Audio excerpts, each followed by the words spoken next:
A crown she couldn't escape. Bianca Vitali had spent years pretending she was untouchable, that the blood in her veins made her safe. But when her father lost everything, when her last name became a curse instead of a shield, there was only one man left who could save her. Matteo Greco leaned against his desk, his smirk slow, dark. "You need me," he murmured. "So tell me, Bella Mia, how much are you willing to give?" Chapter 1. The Shattering of Glass Shields. The chandelier, a monstrous confection of Venetian glass and glittering crystals, swayed almost imperceptibly.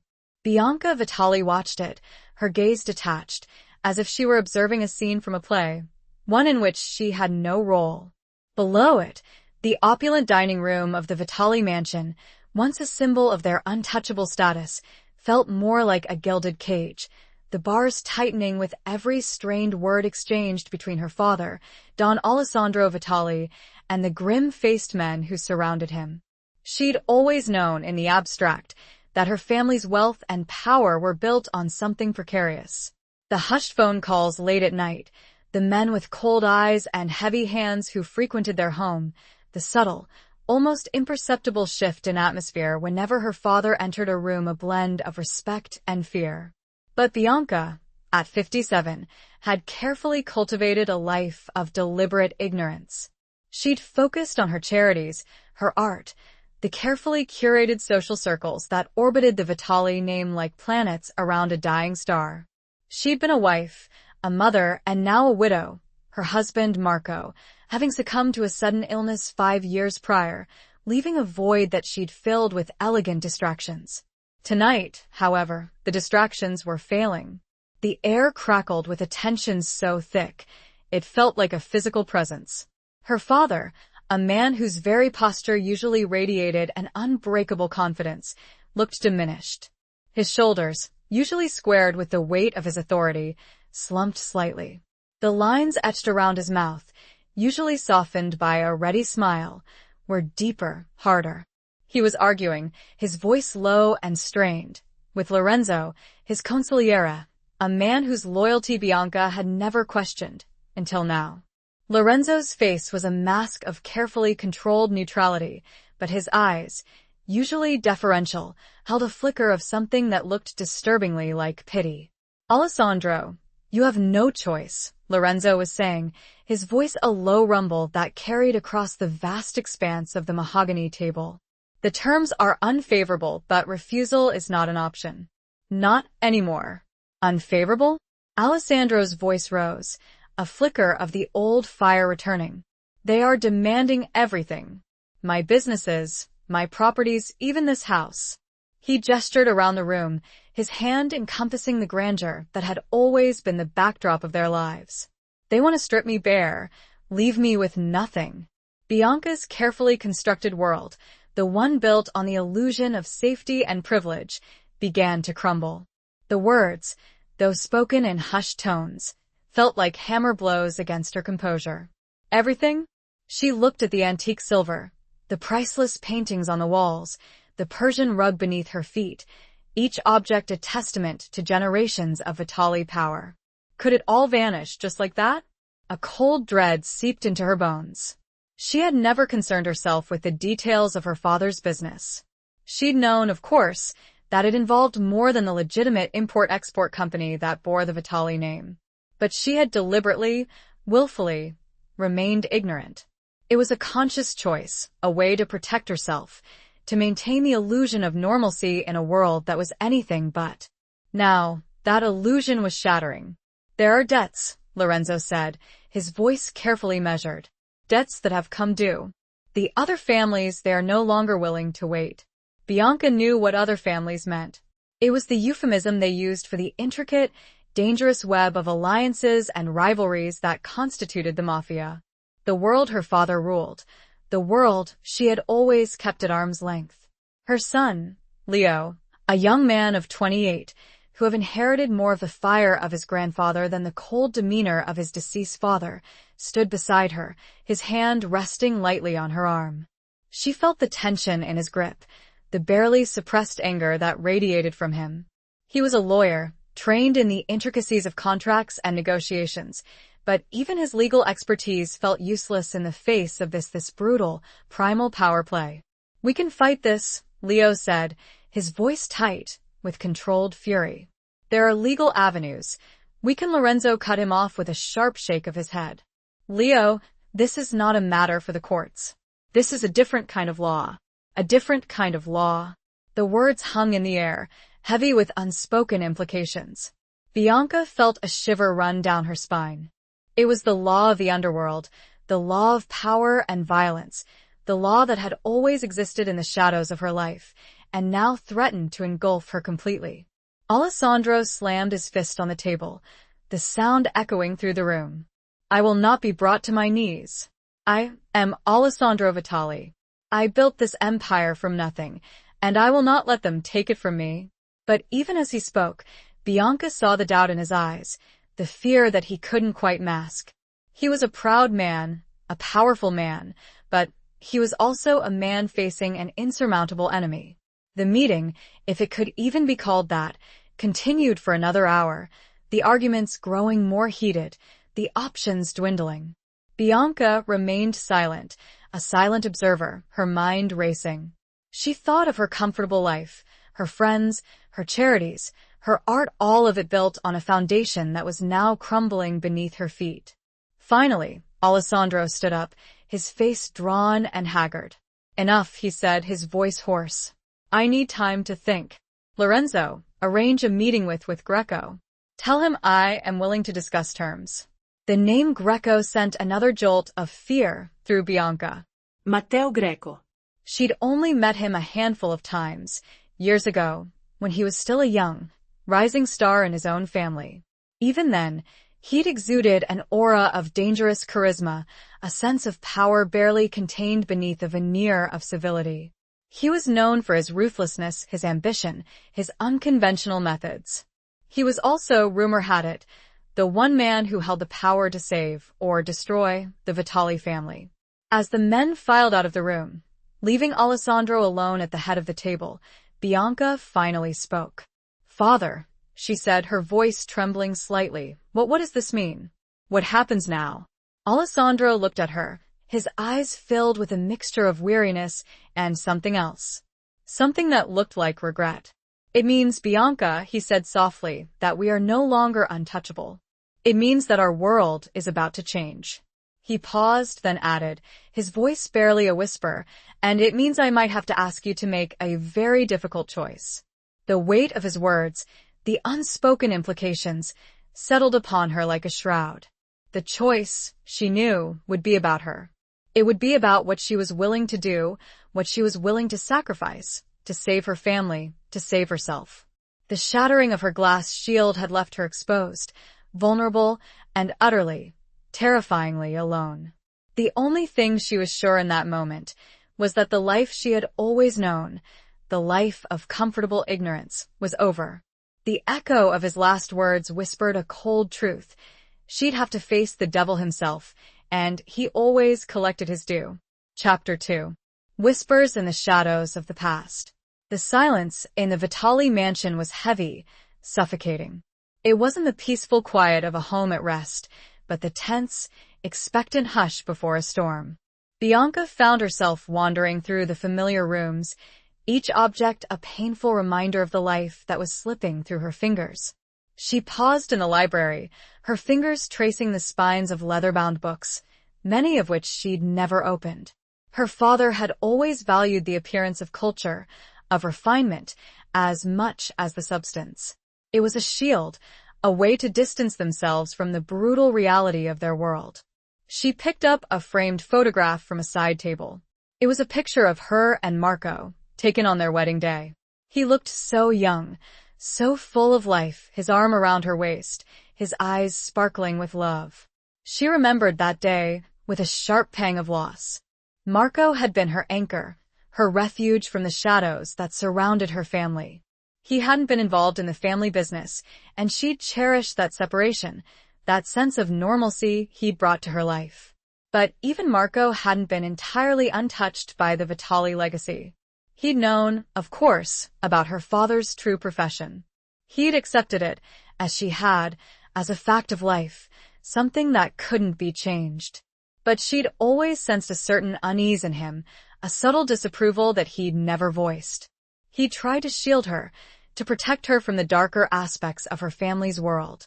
And in doing so, he perhaps inadvertently contributed to her deliberate ignorance.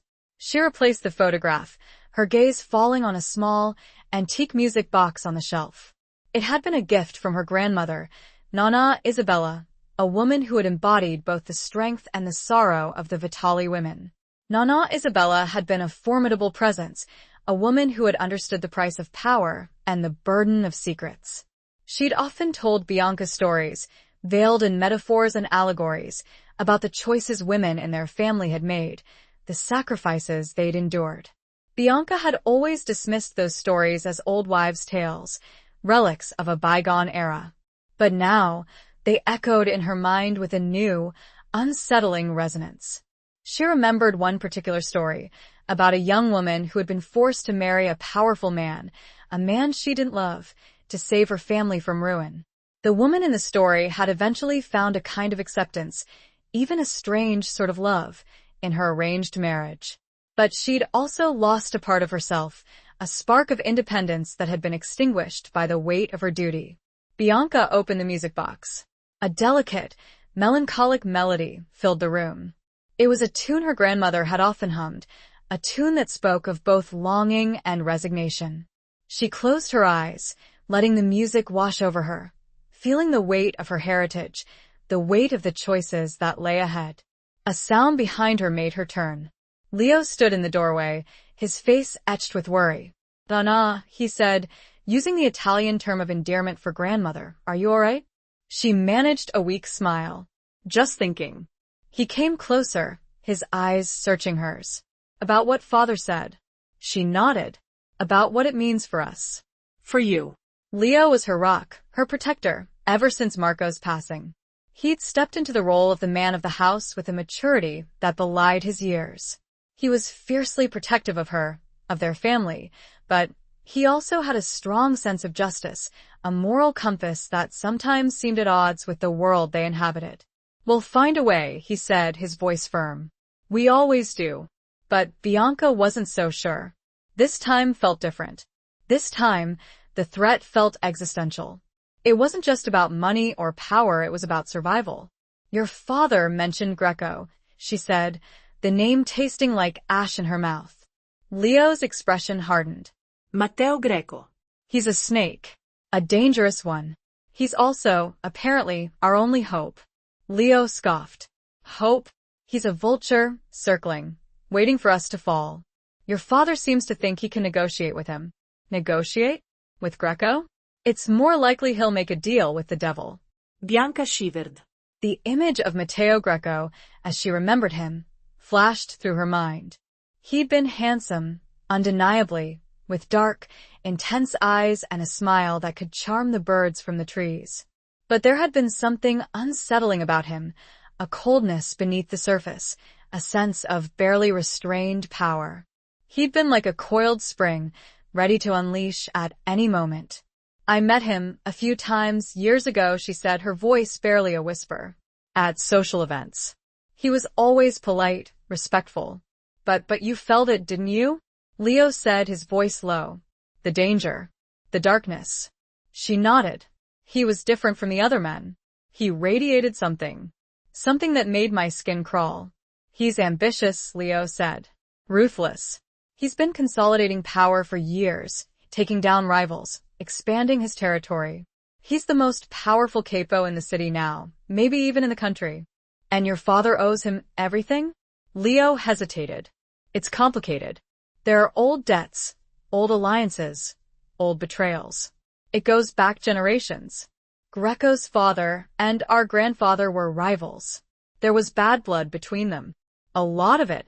Bianca felt a sudden chill. The whispers of the past, the stories her grandmother had told, seemed to be taking on a new, ominous significance. It wasn't just about business, it was about history, about a feud that had spanned decades, a feud that was now threatening to consume them all. "What kind of betrayals?" she asked, her voice trembling. Leo looked away, his jaw tight. Things that are better left unspoken, Nana. Things that happened long before I was born. But Bianca knew, instinctively, that those unspoken things were the key to understanding their current predicament. The past wasn't just the past, it was a living, breathing entity, shaping their present, dictating their future. And Matteo Greco, she suspected, was the embodiment of that past, the living legacy of a feud that had never truly ended. Your father wants to meet with him, she said, her voice barely audible. He wants to make a deal. And what will that deal entail, Nana?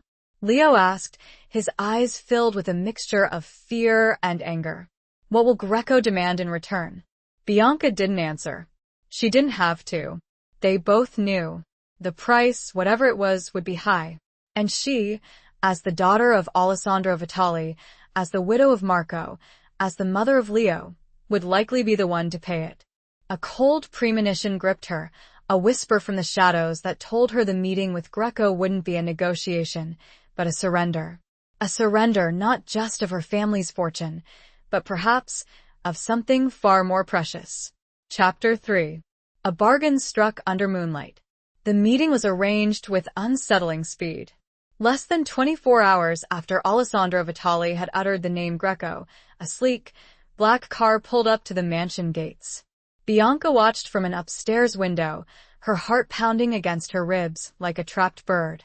The night was unusually clear, the moon a silver disk hanging low in the sky, casting long, skeletal shadows across the manicured lawns. She dressed carefully, choosing a simple black dress, elegant but understated. She wanted to project an image of strength, of composure, even though she felt anything but. She'd applied her makeup with a steady hand, masking the dark circles under her eyes, the faint tremor in her lips. She was a Vitali, and Vitales did not show weakness, especially not to their enemies. Leo stood beside her, his presence a source of both comfort and anxiety. He was dressed in a dark suit, his expression grim, his hand resting protectively on her arm. He'd insisted on accompanying her, despite her protests. He didn't trust Greco, and he didn't trust his grandfather to protect her. Remember, he'd said, his voice low and urgent, "You don't have to agree to anything. You don't have to say anything. Just listen. Let me do the talking." But Bianca knew that this wasn't a situation where Leo's legal expertise could help.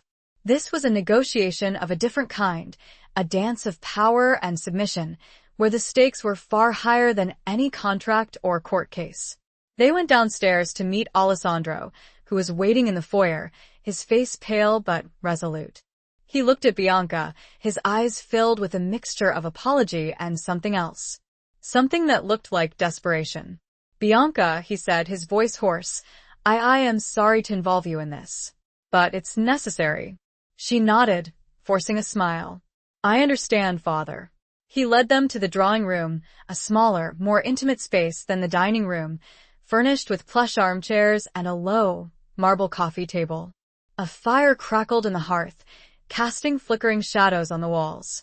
The air was thick with the scent of expensive cigars and something else, a faint, musky fragrance that Bianca couldn't quite place. Matteo Greco was already there. He stood by the window, his back to them, his silhouette framed against the moonlight. He turned as they entered, and Bianca felt a jolt of something. It wasn't fear, not exactly. It was more like recognition, a primal awareness of a predator in their midst. He was older, of course, than she remembered. The lines around his eyes were deeper, his jaw more defined. But the charisma, the dangerous energy, was still there, amplified, if anything, by the passage of time. He was dressed impeccably, in a dark suit that seemed to absorb the light, making him appear even more imposing. His eyes, dark and intense, met hers, and she felt a shiver run down her spine. It was a look that assessed, that calculated, that claimed.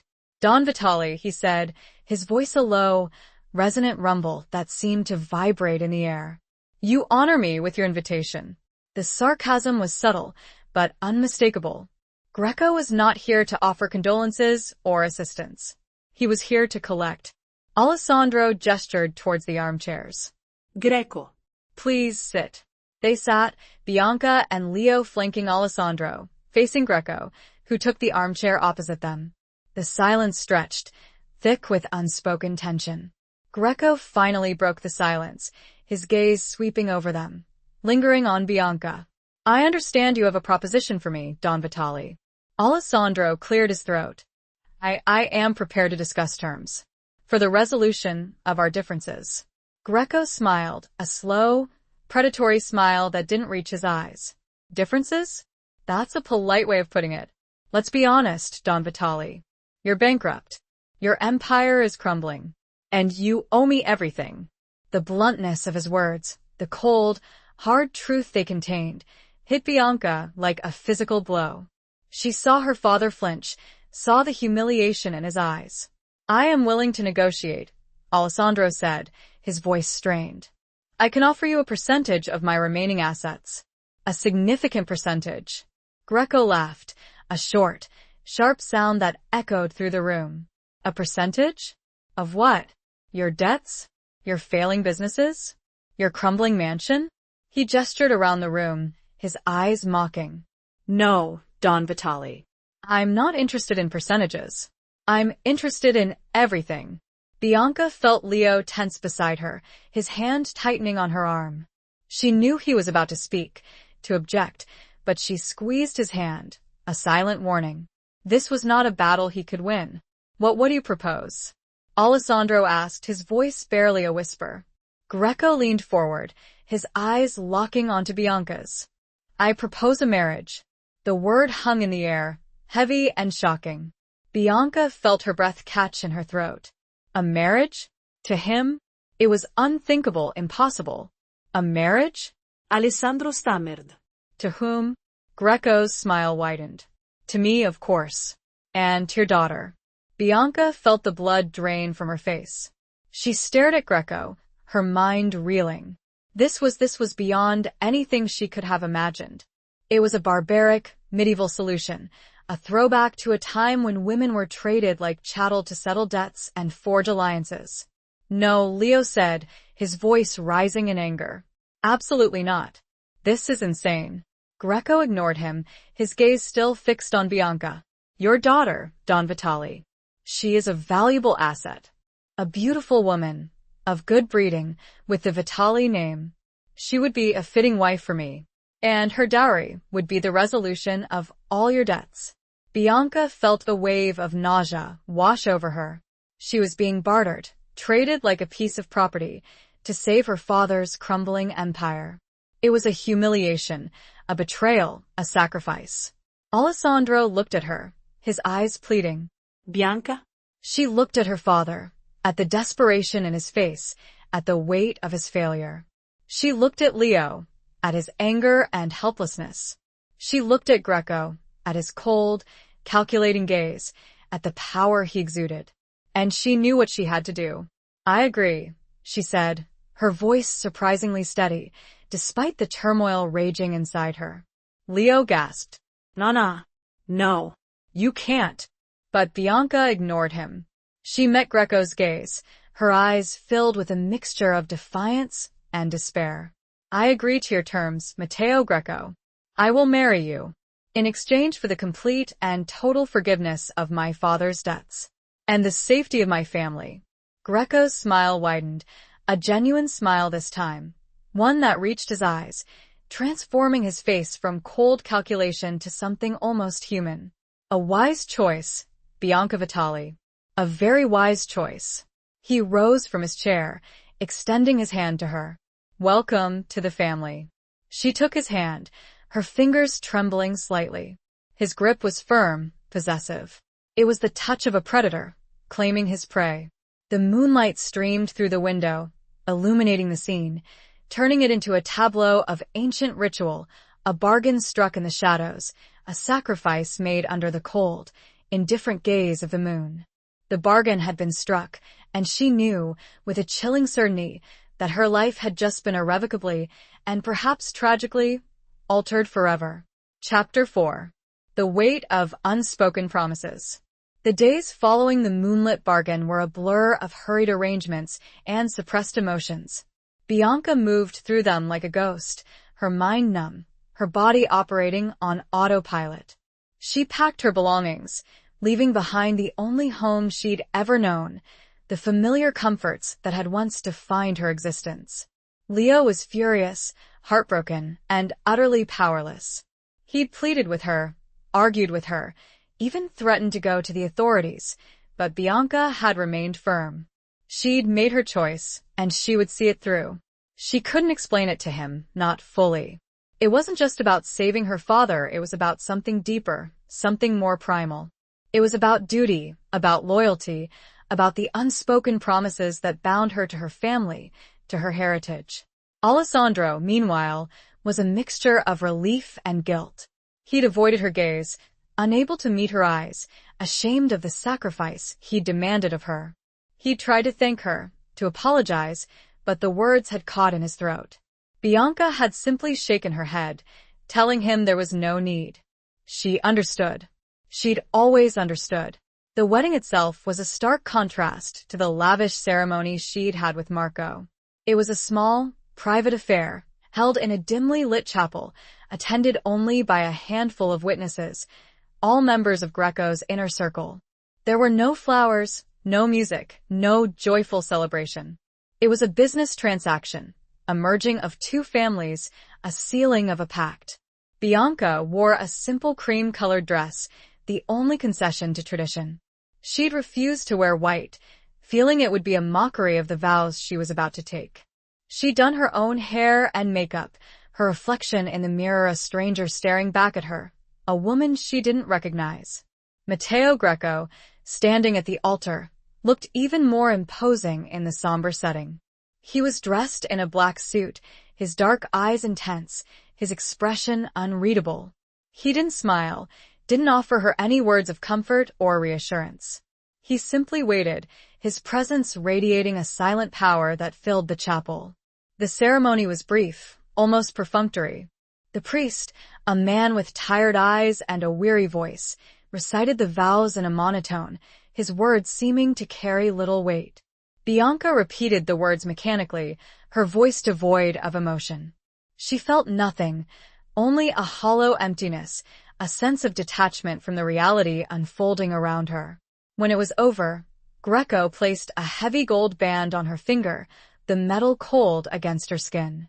It was a symbol of ownership, of possession, a visible reminder of the bargain she'd made. He didn't kiss her. He simply nodded, a curt acknowledgement of the transaction that had just taken place. The reception, if it could be called that, was held in a private dining room at one of Greco's restaurants. It was a somber affair, the guests speaking in hushed tones, the atmosphere heavy with unspoken tension. Bianca sat beside Greco at the head of the table, feeling like a prisoner on display. She barely touched her food, her appetite gone. Greco, surprisingly, made an effort to engage her in conversation, asking her about her life, her interests, her preferences. It was a calculated move, she knew, an attempt to appear civilized, to project an image of normalcy. But she saw through it. She saw the coldness in his eyes, the subtle mockery in his tone. "You enjoy art, I understand," he said, his voice a low murmur. She nodded. Yes. I used to paint." "Used to?" She shrugged. "I haven't in a while." "Perhaps you'll find time to pursue your passion again," he said. "My home has ample space. And ample resources."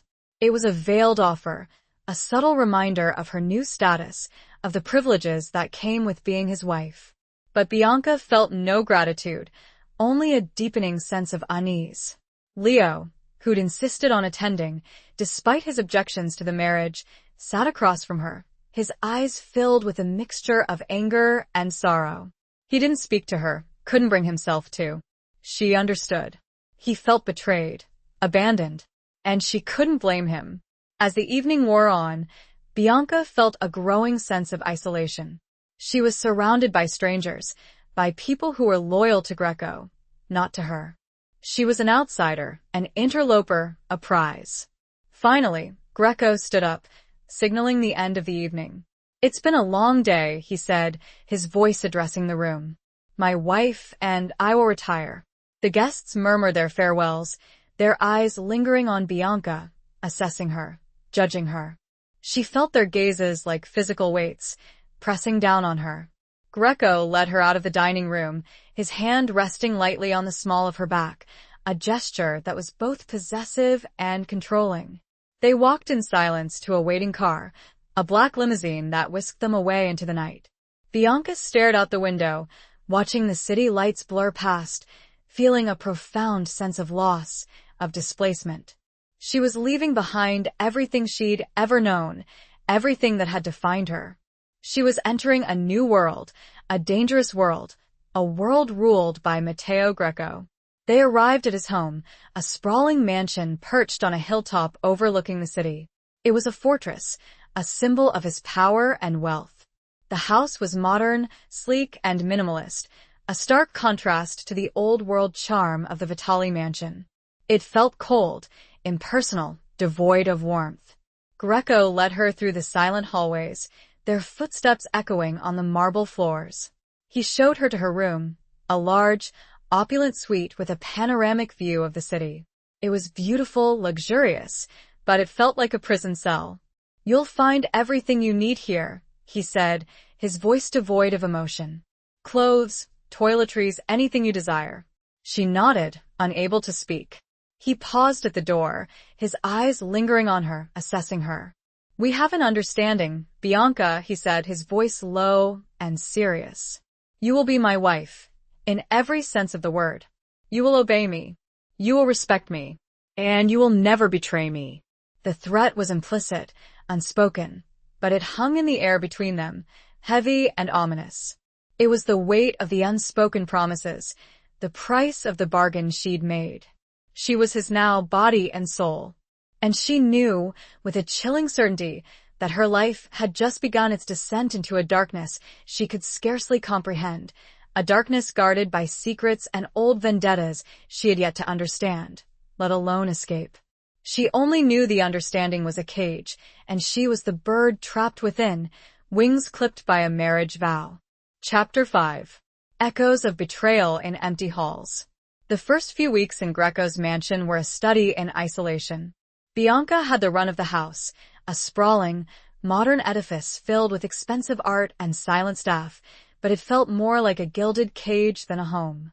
Days bled into one another, marked only by the changing light filtering through the floor-to-ceiling windows and the distant hum of the city below. She was surrounded by luxury, yet utterly alone. Greco was a phantom presence, often absent for days on end, his whereabouts and activities shrouded in mystery. When he was home, he was polite, even attentive in a detached, almost clinical way. He treated her more like a valuable acquisition than a wife, a prized possession to be admired but not touched, not truly. He'd ask about her day, inquire about her needs, but his eyes held a distance, a lack of genuine warmth that chilled her to the bone. She tried to fill the empty hours. She explored the vast house, discovering hidden rooms and forgotten corners. She wandered through the manicured gardens, finding solace in the scent of the roses, the only familiar thing in this alien environment. She tried to paint, setting up an easel in a sun-drenched studio overlooking the city, but the inspiration wouldn't come. The canvas remained blank, a reflection of the emptiness she felt inside. The staff, a small army of maids, cooks, and groundskeepers, were efficient and discreet, but they treated her with a wary deference, their eyes avoiding hers, their voices hushed. They were Greco's people, loyal to him, not to her. She was an outsider, an intruder in their domain. She tried to reach out to Leo, but her calls went unanswered, her messages unreturned. She understood his anger, his sense of betrayal, but it only deepened her isolation. Her father, too, was distant, his calls infrequent and strained. He'd retreated into himself, consumed by guilt and the remnants of his shattered pride. One evening, while exploring the library, a vast room filled with floor-to-ceiling bookshelves, she stumbled upon a hidden door, concealed behind a row of antique volumes. Curiosity overcoming her caution, she pushed it open, revealing a narrow, winding staircase leading down into darkness. She hesitated, a sense of unease prickling at her skin. But the silence of the house, the weight of her loneliness, pushed her forward. She descended the stairs, her hand trailing along the cold stone wall, the air growing cooler and damper with each step. The staircase opened into a large, subterranean room, dimly lit by a single, bare bulb hanging from the ceiling. The air was thick with the scent of dust and something else, something metallic and faintly acrid. The room was filled with filing cabinets, metal shelves, and locked boxes. It was a storage room, an archive, a repository of secrets. Bianca felt a shiver run down her spine. This was where Greco kept his business. This was the heart of his empire, the hidden underbelly of his wealth and power. She moved cautiously through the room, her eyes scanning the rows of cabinets and shelves.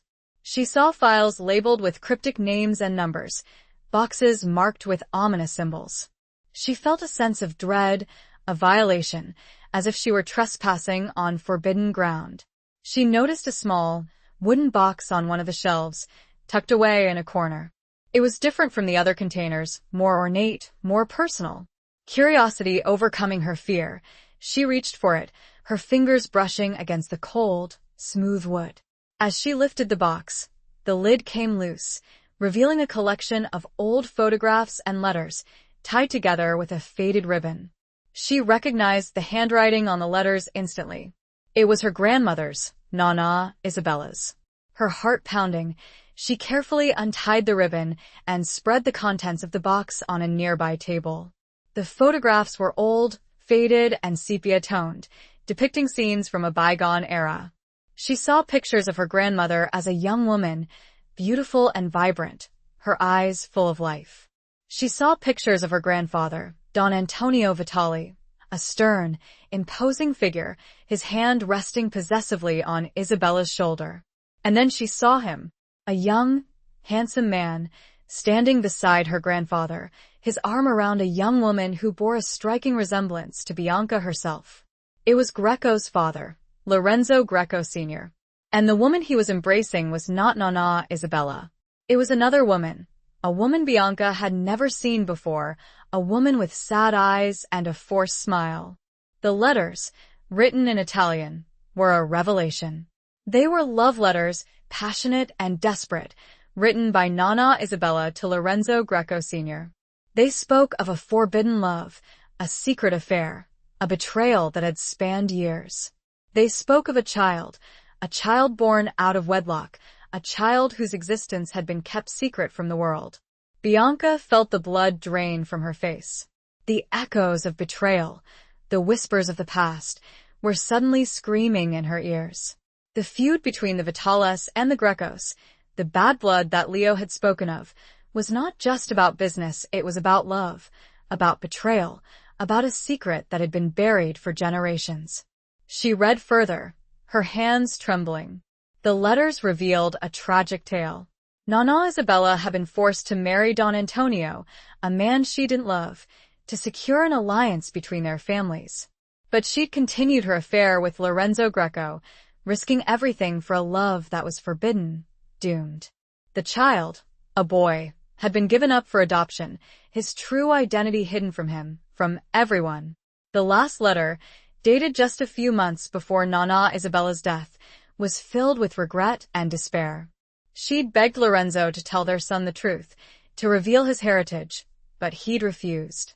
He'd feared the consequences, the wrath of Don Antonio, the potential for a war between their families. Bianca closed her eyes, feeling the weight of history, the burden of secrets, pressing down on her. She understood now. She understood the feud, the hatred, the inevitability of her marriage to Matteo Greco. It was a twisted form of justice, a karmic retribution for the sins of their ancestors. She carefully gathered the photographs and letters, placing them back in the box, her mind racing. She had to tell Matteo. He deserved to know the truth. But she also knew that revealing this secret could have devastating consequences, could unleash a chain of events that she couldn't control. The past, she realized, was not just a collection of stories, it was a living, breathing force, capable of both destruction and, perhaps, redemption. She was holding a piece of that past, a heavy, dangerous secret that could shatter the fragile peace, or possibly forge a new, unexpected future. Chapter 6. The Dance of Fear and Desire. The knowledge Bianca carried after her discovery in the hidden archive was a heavy burden. It changed her, subtly at first, then profoundly. The fear remained, the sense of being trapped, but it was now mingled with a strange new resolve. She was no longer just a pawn in a game between two families, she was a keeper of secrets, a player in a drama that had spanned generations. She began to observe Matteo Greco with a new intensity, searching for clues, for any sign that he might suspect the truth. She studied his face, his gestures, his interactions with his men. She listened to his phone calls, catching snippets of conversations, trying to decipher the intricate web of his business dealings. He remained an enigma. He was still distant, still controlling, but she began to notice nuances. Moments of vulnerability, flashes of something that looked like loneliness. He would catch her watching him, his dark eyes questioning, but he never asked what she was thinking, never probed too deeply.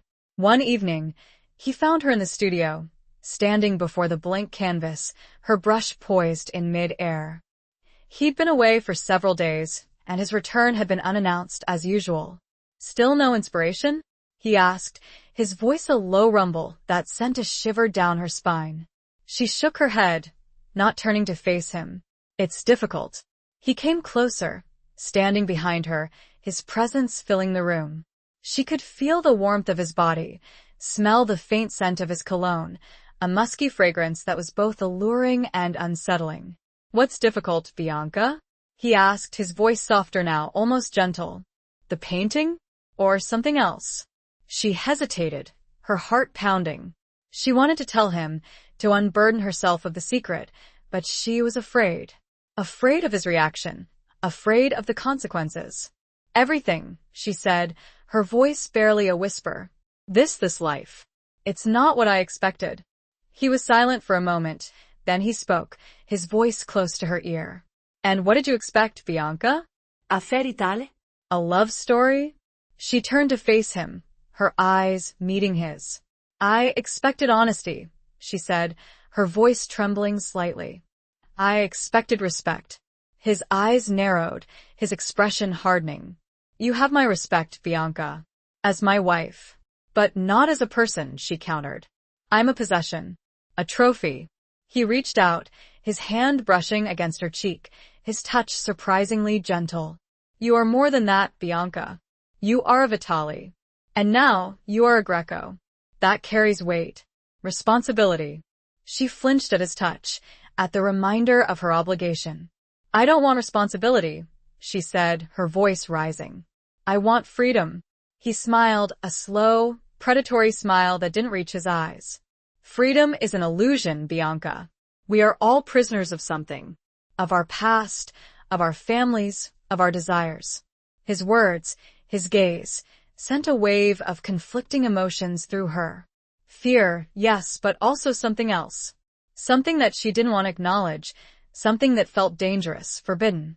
He leaned closer, his breath warm against her skin. "And what are your desires, Bianca?" he asked, his voice a husky whisper. She looked at him, her eyes searching his. She saw the darkness, the danger, but she also saw something else. A flicker of vulnerability, a hint of loneliness that mirrored her own. She didn't answer. She couldn't. The words caught in her throat, trapped by the conflicting emotions raging inside her. He reached out, his fingers tracing the line of her jaw, his touch sending shivers down her spine. She didn't pull away. She couldn't. She was frozen, caught in his gaze, trapped by the pull, the undeniable attraction that she felt towards him. He leaned in, his lips brushing against hers. It was a tentative kiss, a question, not a demand. She hesitated, her mind screaming at her to resist, but her body betraying her. She closed her eyes, and her lips met his. The kiss deepened, becoming more passionate, more demanding. She felt herself responding, her body awakening to a desire she'd thought long dead. It was a dangerous dance, a dance of fear and desire, of resistance and surrender. He pulled away, his eyes dark and intense, his breathing ragged. You see, Bianca, he said, his voice husky, we are not so different, you and I. We are both prisoners of our passions. He turned and left the room, leaving her standing there, her heart pounding, her body trembling.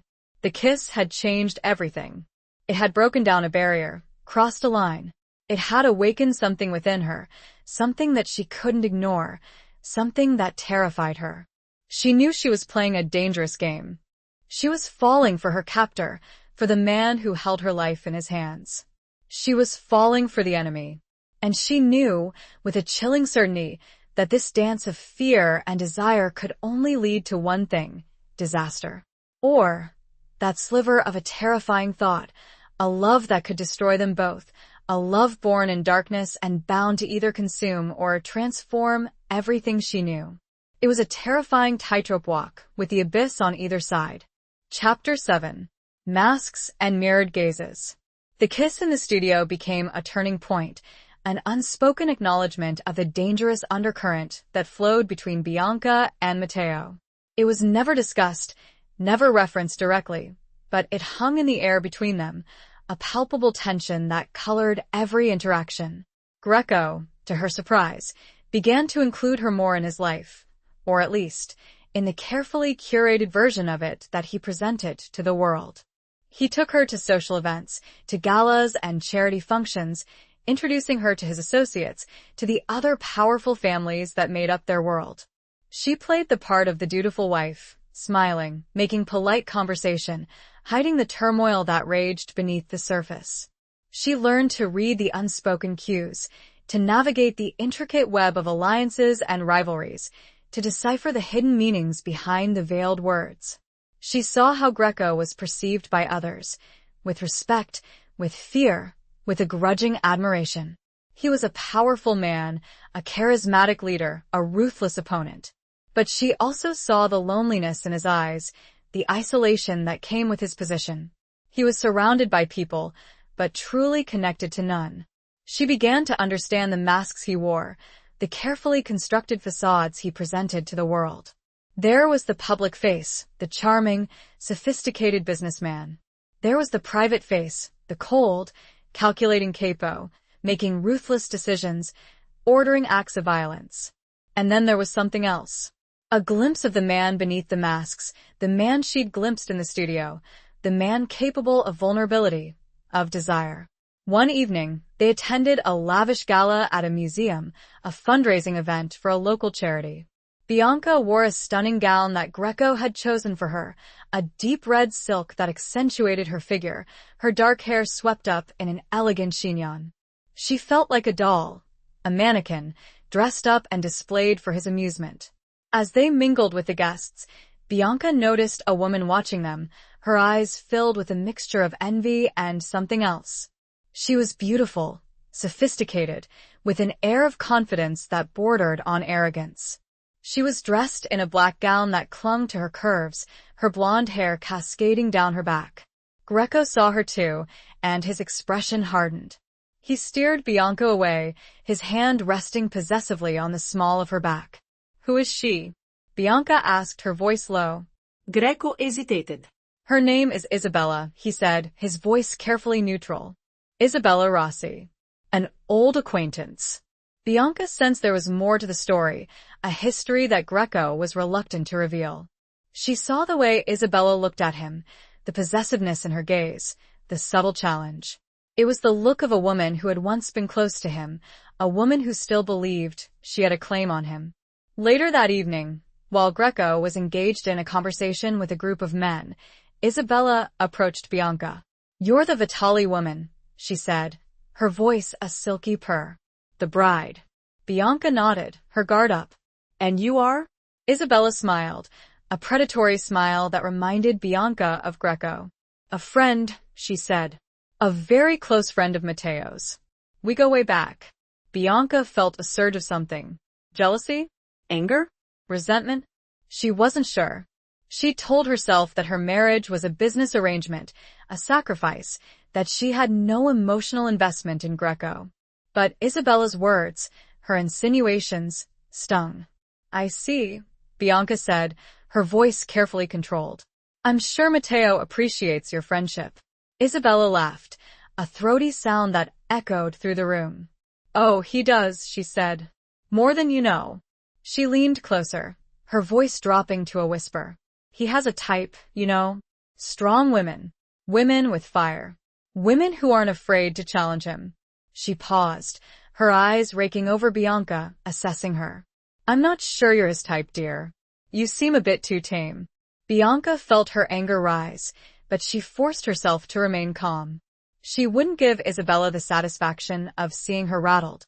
"Matteo and I have an understanding," she said, her voice steady. "We respect each other." Isabella snorted. "Respect? That's not what Matteo wants, darling. He wants passion. He wants excitement. He wants someone who can keep up with him." She placed a hand on Bianca's arm, her fingers digging into her skin. "Don't get too comfortable, dear. Matteo tires easily. He always has." She turned and walked away, leaving Bianca standing there, shaken and angry. Isabella's words had hit a nerve, had exposed a vulnerability that Bianca had tried to ignore. She knew that her marriage was a sham, a facade, but she'd also begun to feel something for Greco, something more than fear, something more than obligation. She looked across the room, her eyes searching for him. She saw him standing by the window, his back to her, his silhouette framed against the city lights. He looked alone, isolated, despite being surrounded by people. She felt a sudden urge to go to him, to comfort him, to challenge him. She realized that Isabella was right. Greco did want passion. He did want excitement. And perhaps, just perhaps, she was capable of giving it to him. Perhaps, beneath her carefully constructed mask of composure, there was a fire, a strength, that she had yet to unleash. The mirrored gazes she had been catching lately, the way he looked at her, not just at the Vitali name, told her she was more than a tame acquisition. She was a challenge, and that, she suspected, was exactly what intrigued him most. It was time to shed the mask and meet that challenge head-on. Chapter 8. Scars Beneath the Surface. The encounter with Isabella Rossi stirred something within Bianca. It was a catalyst, a spark that ignited a dormant flame. She began to see her marriage, her relationship with Matteo, not as a prison sentence, but as a battlefield. A place where she could fight for her own survival, for her own identity, for her own desires. She started to push back, subtly at first, then more overtly. She questioned his decisions, challenged his authority, refused to be the docile, obedient wife he expected. She started to dress differently, choosing clothes that were more provocative, more revealing of her personality. She started to speak her mind, expressing her opinions, her frustrations, her needs. Greco, to her surprise, didn't punish her for her defiance. He seemed intrigued. He watched her, his dark eyes filled with a mixture of amusement and something else. Something that looked like respect. One evening, they were having dinner alone in the vast dining room, the silence between them thick with unspoken tension. Bianca had been particularly challenging that day, questioning his business dealings, criticizing his methods, refusing to be intimidated by his power. "You're playing a dangerous game, Bianca," he said, his voice low and serious. She met his gaze, her eyes unflinching. "Am I? Or are you finally starting to see me, Matteo? To see me as more than just a Vitali?" He leaned back in his chair, his expression unreadable. "You are a Vitali," he said. "That is undeniable. But you are also different." "Different how?" He hesitated. "You have courage," he said. "You have spirit. You remind me of—" He stopped, his voice trailing off. He looked away, his jaw tight. Bianca sensed she was treading on dangerous ground, but she couldn't stop herself. "Of whom, Matteo?" she asked, her voice soft. "Of Isabella?" His eyes snapped back to hers, his expression hardening. "Isabella is irrelevant," he said. "She is a part of my past. But a part that still lingers, doesn't it?" Bianca said. "A part that you haven't let go of." He stood up, his chair scraping against the marble floor. He walked over to the window, his back to her, his silhouette framed against the city lights. "We all have ghosts, Bianca," he said, his voice low and strained. "We all have scars." She stood up and walked over to him, standing beside him, looking out at the glittering cityscape. "Tell me about your scars, Matteo," she said, her voice barely a whisper. He turned to face her, his eyes filled with a mixture of pain and something else. Something that looked like longing. He reached out, his hand touching her cheek, his fingers tracing the line of her jaw. "My scars are not pretty, Bianca," he said. "They are dark. They are dangerous." "I'm not afraid of the dark, Matteo," she said, her voice trembling slightly. "I've lived in it all my life." He leaned closer, his breath warm against her skin. "You don't know what you're asking, Bianca," he said, his voice husky. "Tell me," she whispered. "Show me." He hesitated, his eyes searching hers. Then he began to speak. He told her about his childhood, about growing up in the shadow of his father, a powerful, ruthless capo who had ruled his family with an iron fist. He told her about the violence he'd witnessed, the betrayals he'd endured, the choices he'd been forced to make. He told her about Isabella, about their passionate, tumultuous relationship, about how she betrayed him, how she'd used him to further her own ambitions. He told her about the pain, the anger, the disillusionment he'd felt. As he spoke, Bianca saw the masks fall away, one by one. She saw the vulnerability beneath the surface, the scars that he'd tried so hard to conceal. She saw the boy he'd once been, the boy who'd been forced to grow up too fast, the boy who'd learned to survive in a world of violence and betrayal. She reached out, her hand touching his, her fingers interlacing with his. He looked at her, his eyes filled with surprise, with gratitude. "I understand," she said, her voice soft. "I understand the darkness. I understand the need to protect yourself." He squeezed her hand, his grip firm, possessive. "You are different, Bianca," he said, his voice raw with emotion. "You see more than others see." She leaned closer, her lips brushing against his. It was a gentle kiss, a comforting kiss, a kiss that spoke of understanding, of empathy, of connection. He pulled away, his eyes searching hers. "Don't pity me, Bianca," he said, his voice strained. "I don't want your pity." "It's not pity, Matteo," she said. "It's recognition. I see my own scars reflected in yours." She paused then, took a breath, and laid bare a piece of her own hidden pain. "Marco, he was a good man, a kind man, but he wasn't strong. He couldn't handle the darkness. He needed me to be strong for him." It was the first time she had spoken about this part, the secret failing of her first marriage, the silent disappointment. He studied her, understanding dawning in his intense gaze. He traced a line down her cheek with his thumb, a soft gesture completely at odds with the hard lines of his face. "And you're strong, Bianca. Stronger than you know." The shared vulnerability created a new bond between them, a fragile connection forged in the darkness of their shared pasts. The scars, once hidden, were now exposed, raw and painful, but also a source of strength, a foundation for something new. Something that could either heal them both, or destroy everything they thought they knew. The night was a confession, a turning point, a moment where masks were discarded, and souls were, tentatively, bared. It left them both changed, the dynamics shifting once again. Chapter 9. A glimmer of trust in the darkness.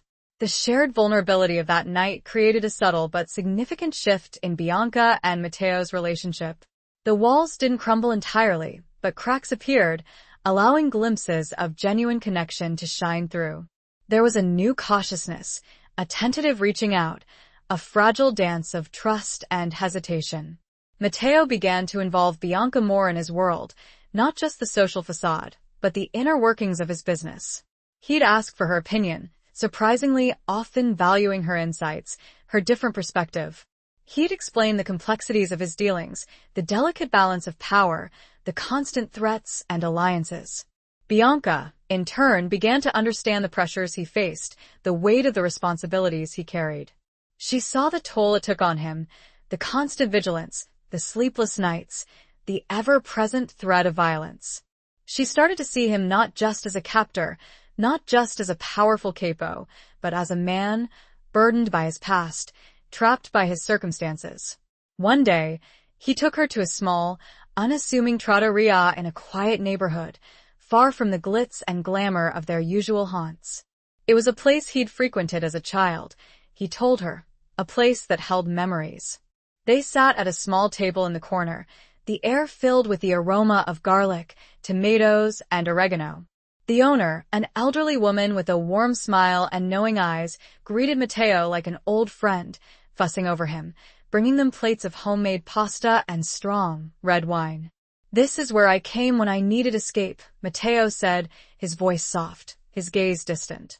When the pressure became too much, Bianca looked around the simple, unpretentious restaurant, so different from the opulent settings she'd become accustomed to. She saw the warmth, the authenticity, the sense of community. "It's peaceful," she said. He nodded. "It's real," he said. "It's a reminder that there's something else.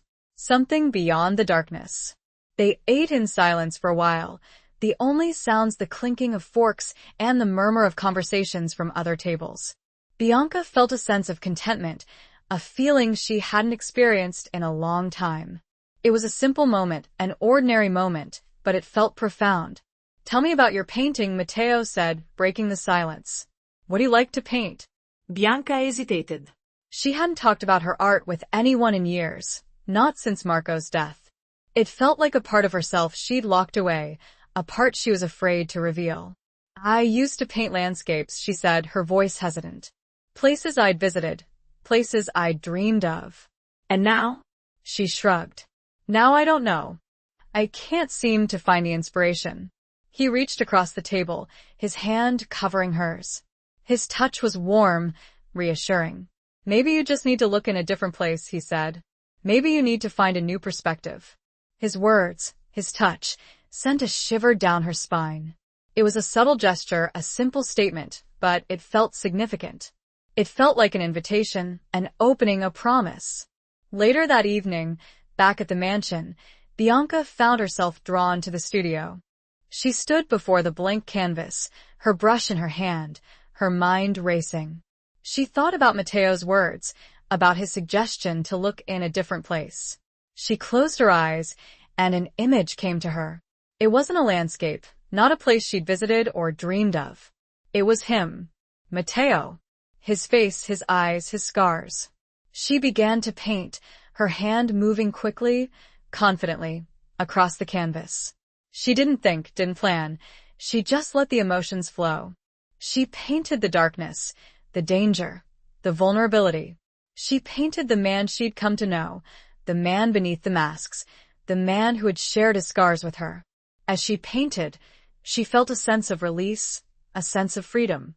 The canvas was no longer blank, it was alive, vibrant, filled with emotion. It was a reflection of her own journey, her own transformation, her own awakening.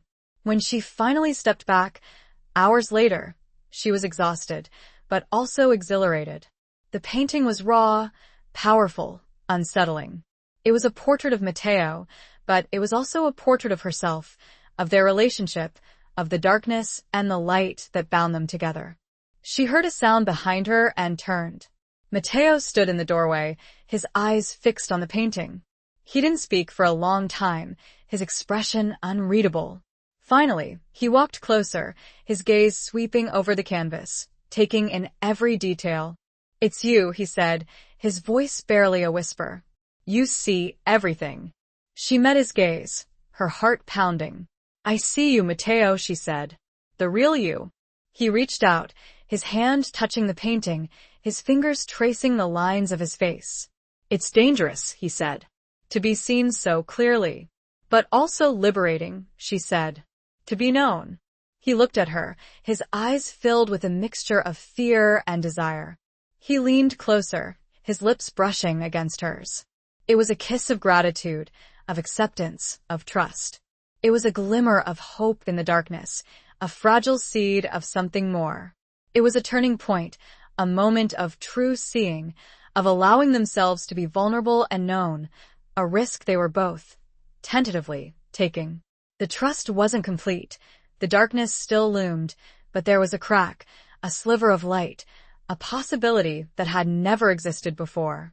Chapter 10. The unveiling of hidden truths. The painting acted as a catalyst, a silent testament to the deepening connection between Bianca and Matteo. It hung in his private study, a constant reminder of the vulnerability they had shared, the trust that was slowly, tentatively, building between them. One afternoon, a few weeks after completing the portrait, Matteo asked Bianca to join him in his study. He'd been distant lately, preoccupied with business, the usual euphemism for the dangerous and often violent world he inhabited. She found him standing by the window, his back to her, his silhouette framed against the cityscape. He turned as she entered, his expression somber, his eyes filled with a familiar tension.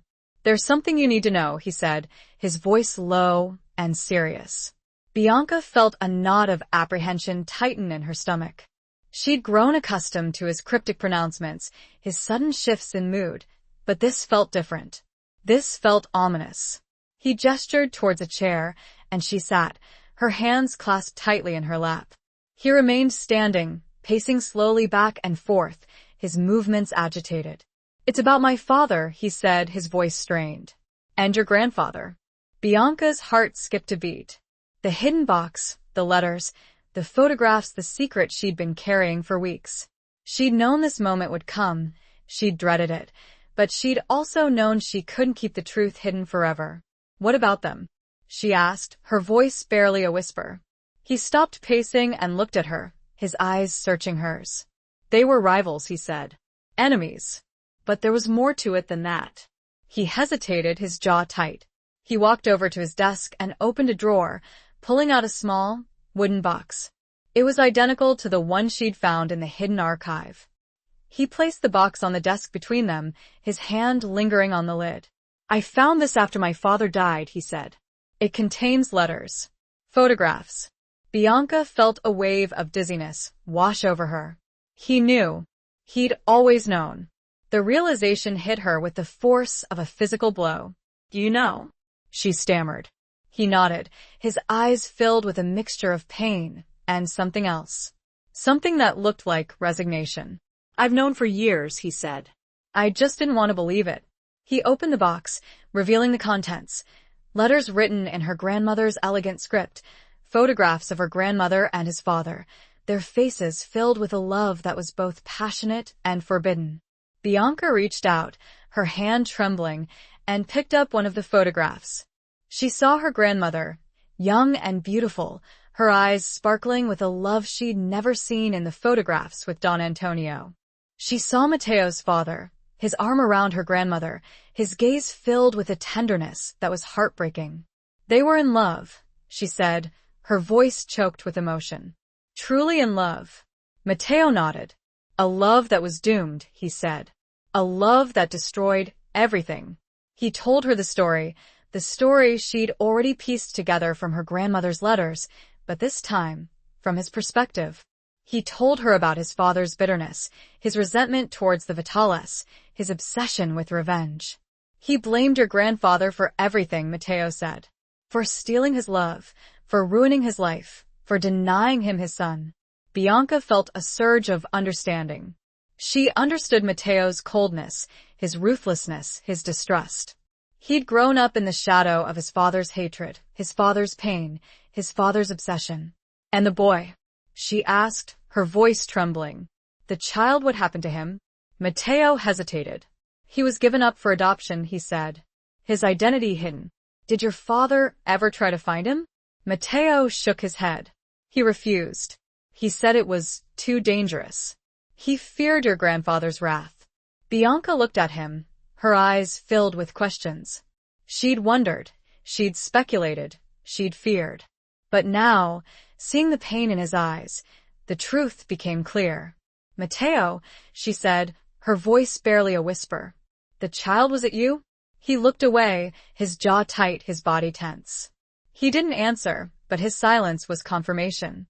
The realization hit her with the force of a physical blow. Matteo Greco, the man she'd married, the man she'd feared, the man she'd come to care for, was her grandmother's illegitimate son. He was family. He finally looked at her, his eyes filled with a mixture of shame and defiance. Yes, he said, his voice raw with emotion. I am the bastard son. The secret shame of the Vitali and Greco families. And the vendetta. Our marriage. Bianca began, the pieces clicking into place with agonizing clarity. It was all a lie, he finished, his voice bitter. A way to get close, to destroy your family, from within. Just like your grandfather destroyed mine. He laughed, a harsh, humorless sound. But ironic, isn't it? The instrument of my revenge became something else entirely. He looked at her, the raw emotion naked in his eyes. You, Bianca. You were never supposed to be anything more than a pawn. But you, the hidden truth, the unveiled secret, hung between them, a heavy weight, a dangerous revelation. It changed everything, and yet it also explained everything. The past was no longer a whisper, it was a roar, a deafening truth that shattered the foundations of their lives, their families, their love. It was a truth that could either destroy them, or, perhaps, finally set them free.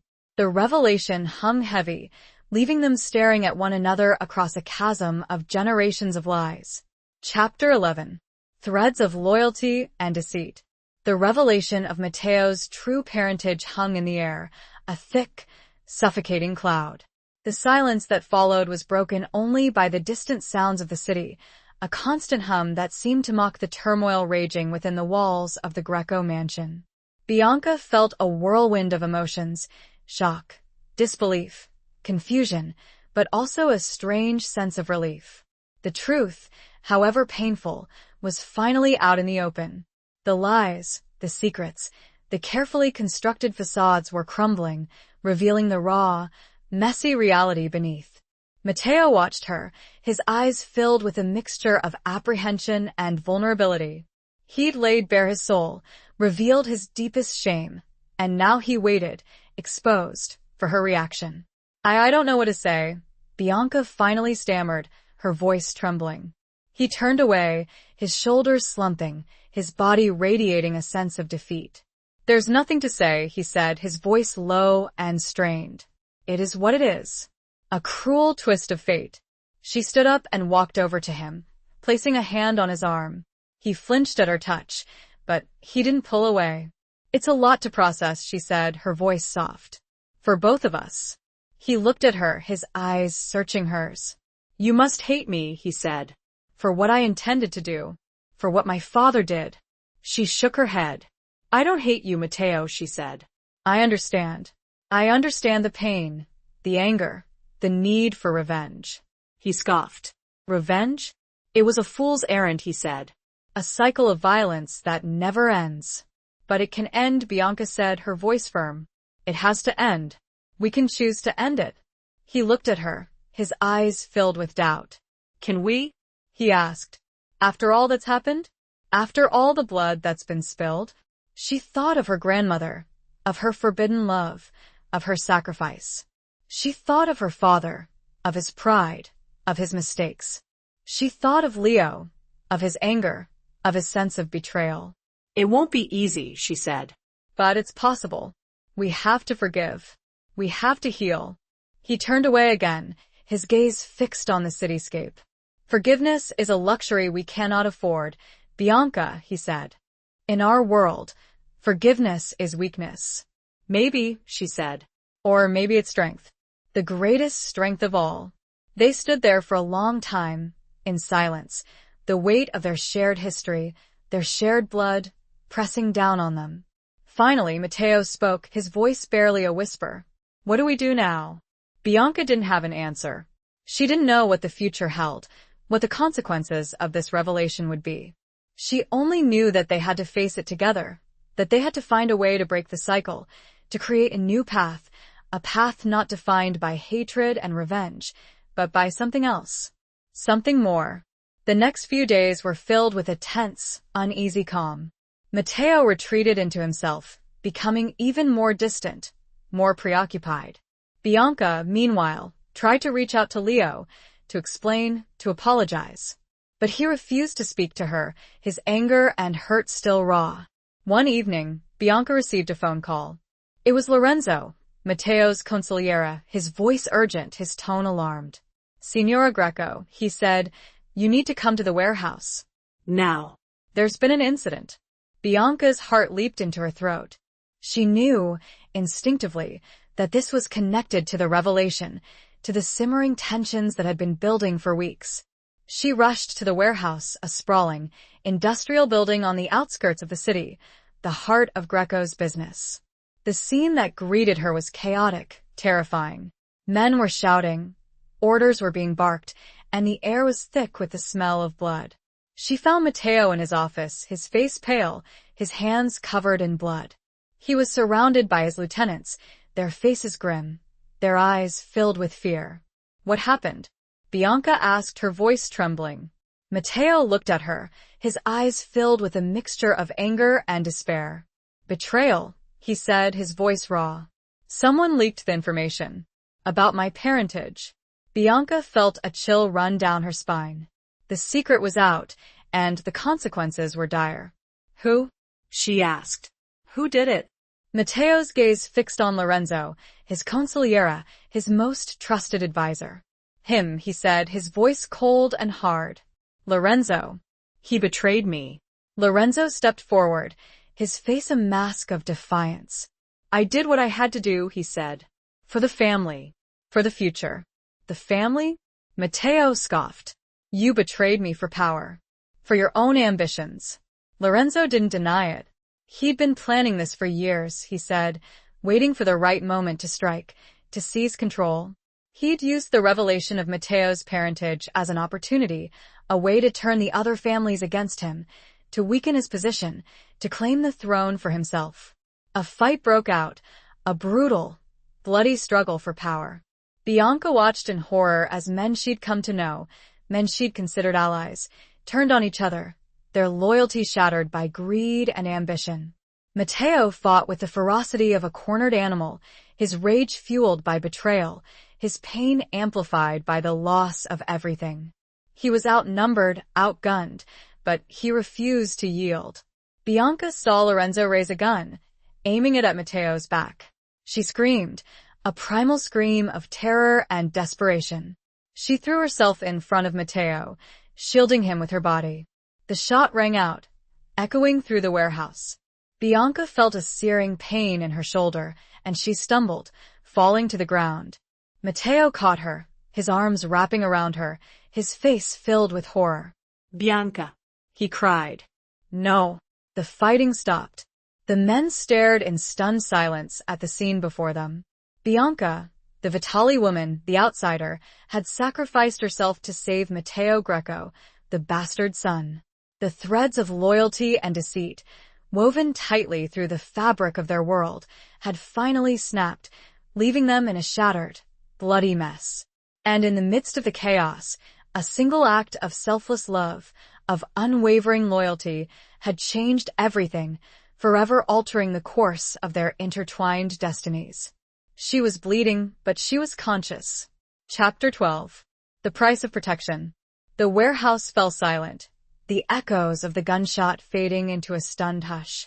All eyes were on Bianca, lying wounded in Matteo's arms, her blood staining his pristine white shirt a gruesome crimson. The air, thick with the scent of gunpowder and betrayal, crackled with a new, uncertain tension. Lorenzo, his face pale, the gun still smoking in his hand, stared at Bianca with a mixture of shock and something else. Regret? Remorse? It was impossible to tell. He'd aimed to kill Matteo, to seize power, but he'd hit Bianca instead, the woman who had, ironically, just saved his target's life. Matteo cradled Bianca, his face a mask of terror and fury. He pressed his hand against her wound, trying to staunch the bleeding, his voice raw with emotion. Bianca. Stay with me. Stay with me. She looked up at him, her eyes filled with pain, but also a strange sort of peace. She'd done what she had to do, what she'd felt compelled to do. She'd protected him, not because he was her husband, not because he was a Greco, but because she loved him. It hurts, she whispered, her voice weak. I know, Cara, he said, his voice trembling. I know. But you're going to be okay. I promise you. You're going to be okay. He turned to his men, his eyes blazing with fury. Get a doctor. Now. And someone deal with him, he said, gesturing towards Lorenzo, his voice cold and hard. The men, shaken by the events, hesitated. They'd been loyal to Lorenzo, they'd followed his orders, but they'd also witnessed Bianca's sacrifice, her unwavering loyalty to Matteo. They were torn, confused, uncertain. Matteo saw their hesitation, and his rage intensified. Do you stand with me? He roared. Or with him? The question hung in the air, heavy and decisive. It was a test of loyalty, a moment of truth. The men looked at each other, their eyes searching, their minds racing. Finally, one of them stepped forward, his face resolute. I stand with you, Don Greco, he said. Then another, and another, until all of them, except for few of Lorenzo's closest allies, had pledged their allegiance to Matteo. The tide had turned. Bianca's sacrifice had not only saved Matteo's life, it had also solidified his power, his control. Lorenzo and his remaining supporters were quickly disarmed and subdued. The warehouse, once a scene of chaos and betrayal, was now under Matteo's control once more. A doctor, one of the family's trusted physicians, arrived within minutes, his face grim, his movements swift and efficient. He examined Bianca, his brow furrowed with concern. She needs to go to a hospital, he said. She's lost a lot of blood. The bullet is close to her spine. Matteo's face paled. Can you operate here? He asked, his voice desperate. The doctor hesitated. It's risky, he said. But it might be safer than moving her. The other families they'll be watching. They'll see this as a sign of weakness. Matteo nodded, his decision made. He wouldn't risk taking Bianca to a hospital where she would be vulnerable to his enemies. He would protect her, here in his own domain, with his own people. Do it, he said, his voice firm. Do whatever you have to do. Save her. The warehouse was transformed into a makeshift operating room. Tables were cleared, lights were brought in, and the doctor began his work, his movements precise, his focus absolute. Matteo stayed by Bianca's side, holding her hand, whispering words of comfort and encouragement, his eyes filled with a mixture of terror and love. He'd never felt so helpless, so vulnerable, so afraid. The surgery was long and arduous. Hours passed, and the tension in the room was palpable. The men stood guard, their weapons drawn, their faces grim, their loyalty to Matteo unwavering. Finally, the doctor emerged, his face weary, his clothes stained with blood. She's stable, he said. The bullet it missed her spine. But it was close. Very close. She'll need time to recover. And she may have some lasting effects. Matteo felt a wave of relief wash over him, so intense it almost brought him to his knees. She was alive. She was going to live. That was all that mattered. He went to her, kneeling beside the makeshift bed, his hand gently stroking her hair. She was pale, unconscious, but her breathing was steady, her heartbeat strong. He stayed with her through the night, watching over her, guarding her, his love for her a tangible presence in the dimly lit warehouse. He'd almost lost her, and the realization had shaken him to his core. He'd been so focused on revenge, on power, on his past, that he'd almost lost the one thing that truly mattered, her. As the dawn broke, casting a pale light through the grimy windows of the warehouse, Bianca stirred. She opened her eyes, her gaze focusing on Matteo's face. Matteo, she whispered, her voice weak. He leaned closer, his hand clasping hers. I'm here, Cara, he said. I'm here. You're safe. She smiled, a weak, fragile smile that tore at his heart. I know, she said. I trust you. Those 3 words, spoken with such vulnerability, such sincerity, were the most precious gift he'd ever received. They were a testament to her love, her forgiveness, her unwavering belief in him. They were the price of protection, the reward for his redemption.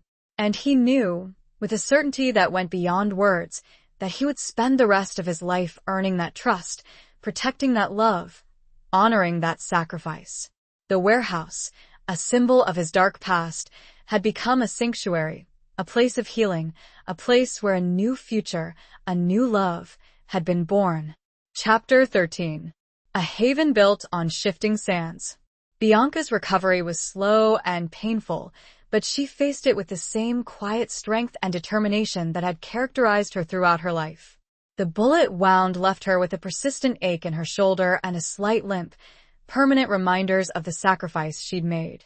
But they were also symbols of her resilience, her courage, her unwavering love for Mateo. The mansion, once a cold and impersonal space, began to feel more like a home. Bianca, with Mateo's surprisingly enthusiastic support, started to redecorate, bringing in warmth, color, and personal touches that reflected her own taste and style. She filled the rooms with flowers, with art, with music, transforming the sterile environment into a place of beauty and comfort. Mateo, too, began to change. He was still the capo, still the ruthless leader of his family, but he was different. He was more open, more vulnerable, more human. He spent more time at home, with Bianca, sharing meals, talking, laughing, even arguing. He started to involve her more in his decisions, not just the business ones, but the personal ones as well. He listened to her advice, valued her opinions, respected her strength. He also started to distance himself from the family business, delegating more responsibility to his lieutenants, focusing on legitimate ventures, on building a future that wasn't solely reliant on violence and intimidation. It was a slow, gradual process, fraught with challenges and dangers, but he was determined. He wanted to create a world where he and Bianca could live without fear, without secrets, without the constant threat of betrayal. Leo, however, remained a source of pain and conflict. He'd visited Bianca in the hospital, his anger tempered by relief that she was alive, but he still couldn't forgive her or Mateo. He couldn't understand her choice, her sacrifice, her love. He saw Mateo as the enemy, the man who had destroyed their family, the man who had taken his mother from him. Bianca tried to bridge the gap, to explain, to reconcile, but Leo remained distant, his heart hardened by resentment and grief. It was a wound that time, and perhaps only time, could heal. One evening, Mateo took Bianca to a secluded villa on the coast, a place he'd purchased years ago but rarely visited. It was a beautiful, peaceful retreat, far from the noise and chaos of the city, a haven built on shifting sands, a place where they could escape, if only for a little while, from the pressures and dangers of their world. They spent the days walking on the beach, swimming in the turquoise waters, exploring the hidden coves and rocky cliffs. They talked, they laughed, they loved. They were not the capo and his wife, not the Vitali and the Greco, but simply Mateo and Bianca, two souls connected by a bond that was stronger than blood, stronger than betrayal, stronger than the past. One evening, as they sat on the terrace, watching the sunset paint the sky in hues of orange, pink, and purple, Mateo turned to Bianca, his eyes filled with a mixture of tenderness and regret. "I've been thinking," he said, his voice low and serious, "about the future, about us." Bianca felt a knot of apprehension tighten in her stomach. She knew this conversation was inevitable, but she was still afraid. "What about us, Mateo?" she asked, her voice hesitant. He took her hand, his fingers interlacing with hers. "I want to build something new," he said. "Something real. Something that isn't built on lies and violence." She looked at him, her eyes searching his. "What are you saying?" He hesitated. "I'm saying I want to leave," he said. "I want to leave the family, the business, the life. I want to start over. With you." Bianca's heart skipped a beat. It was a dream she'd barely dared to imagine, a possibility that seemed too good to be true. "Can we?" she asked, her voice trembling. "Can we really escape?" He smiled, a slow, tender smile that reached his eyes. "We can try," he said. "It won't be easy. There will be risks. But I'm willing to take them. For you. For us." He told her his plan. He'd been secretly transferring assets, diverting funds, preparing for this moment for months. He'd found a place, a small island in the Mediterranean, far from Italy, far from the reach of the other families. He'd built a new life, a new identity, a new future. It's a fresh start, he said. A chance to be someone else. To be free. Bianca looked at him, her eyes filled with hope. It was a dangerous plan, a risky plan, but it was also a beautiful plan. A chance to escape the shadows, to leave the past behind, to build a new life together. I'm with you, she said, her voice firm. Wherever you go, whatever you do, I'm with you. He leaned closer, his lips brushing against hers. It was a kiss of promise, of commitment, of love. A kiss that sealed their fate, their future, their escape. It was a haven built on shifting sands, a fragile dream, but it was theirs, and they would fight for it, together, against all odds. The villa, a temporary escape, became a symbol of their future, a future they were determined to build, no matter the cost. Chapter 14. The storm within and without. The decision to leave, to sever ties with the deeply entrenched world of the mafia, was akin to stepping into a storm. It wasn't simply a matter of packing bags and disappearing, it was a complex, dangerous operation, requiring meticulous planning, unwavering trust, and a healthy dose of luck. The storm was both internal, the emotional turmoil of abandoning a life they'd always known, and external, the very real threat posed by those who would see their departure as a betrayal, a weakness to be exploited. Mateo, despite his desire for a new life, was not naive. He knew that leaving the family was not like resigning from a corporate job. It was a declaration of war, an act of defiance that would be met with swift and brutal retribution if they were caught. He spent days and nights poring over maps, financial records, and contingency plans, his face etched with a mixture of determination and anxiety. Bianca, while outwardly supportive, battled her own internal demons. She was leaving behind her son, her family, her heritage, everything that had defined her for 57 years. The guilt gnawed at her, especially the estrangement from Leo. She'd written him a letter, explaining her decision, pouring out her heart, begging for his understanding, if not his forgiveness. She'd left it with a trusted friend, to be delivered only after they were safely gone. The preparations were shrouded in secrecy. Only a handful of Mateo's most trusted men were involved, those who had proven their loyalty beyond any doubt, those who were willing to risk everything for him, and now for her. They worked tirelessly, moving assets, securing safe houses, establishing new identities, preparing for every possible contingency. The tension in the mansion was palpable.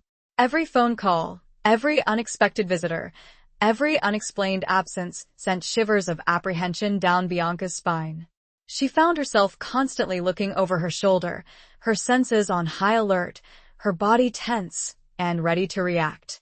One evening, Mateo came to her, his face grim, his eyes filled with a familiar darkness. "There's a problem," he said, his voice low and urgent. Bianca's heart sank. She knew this moment would come, that the storm would eventually break. "What is it?"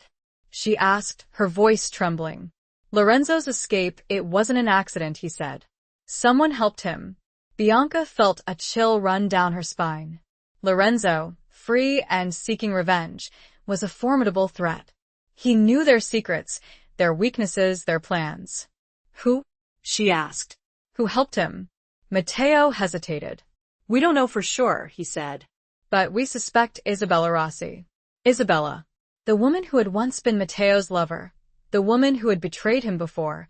The woman who still harbored a dangerous obsession with him. It made a twisted sort of sense.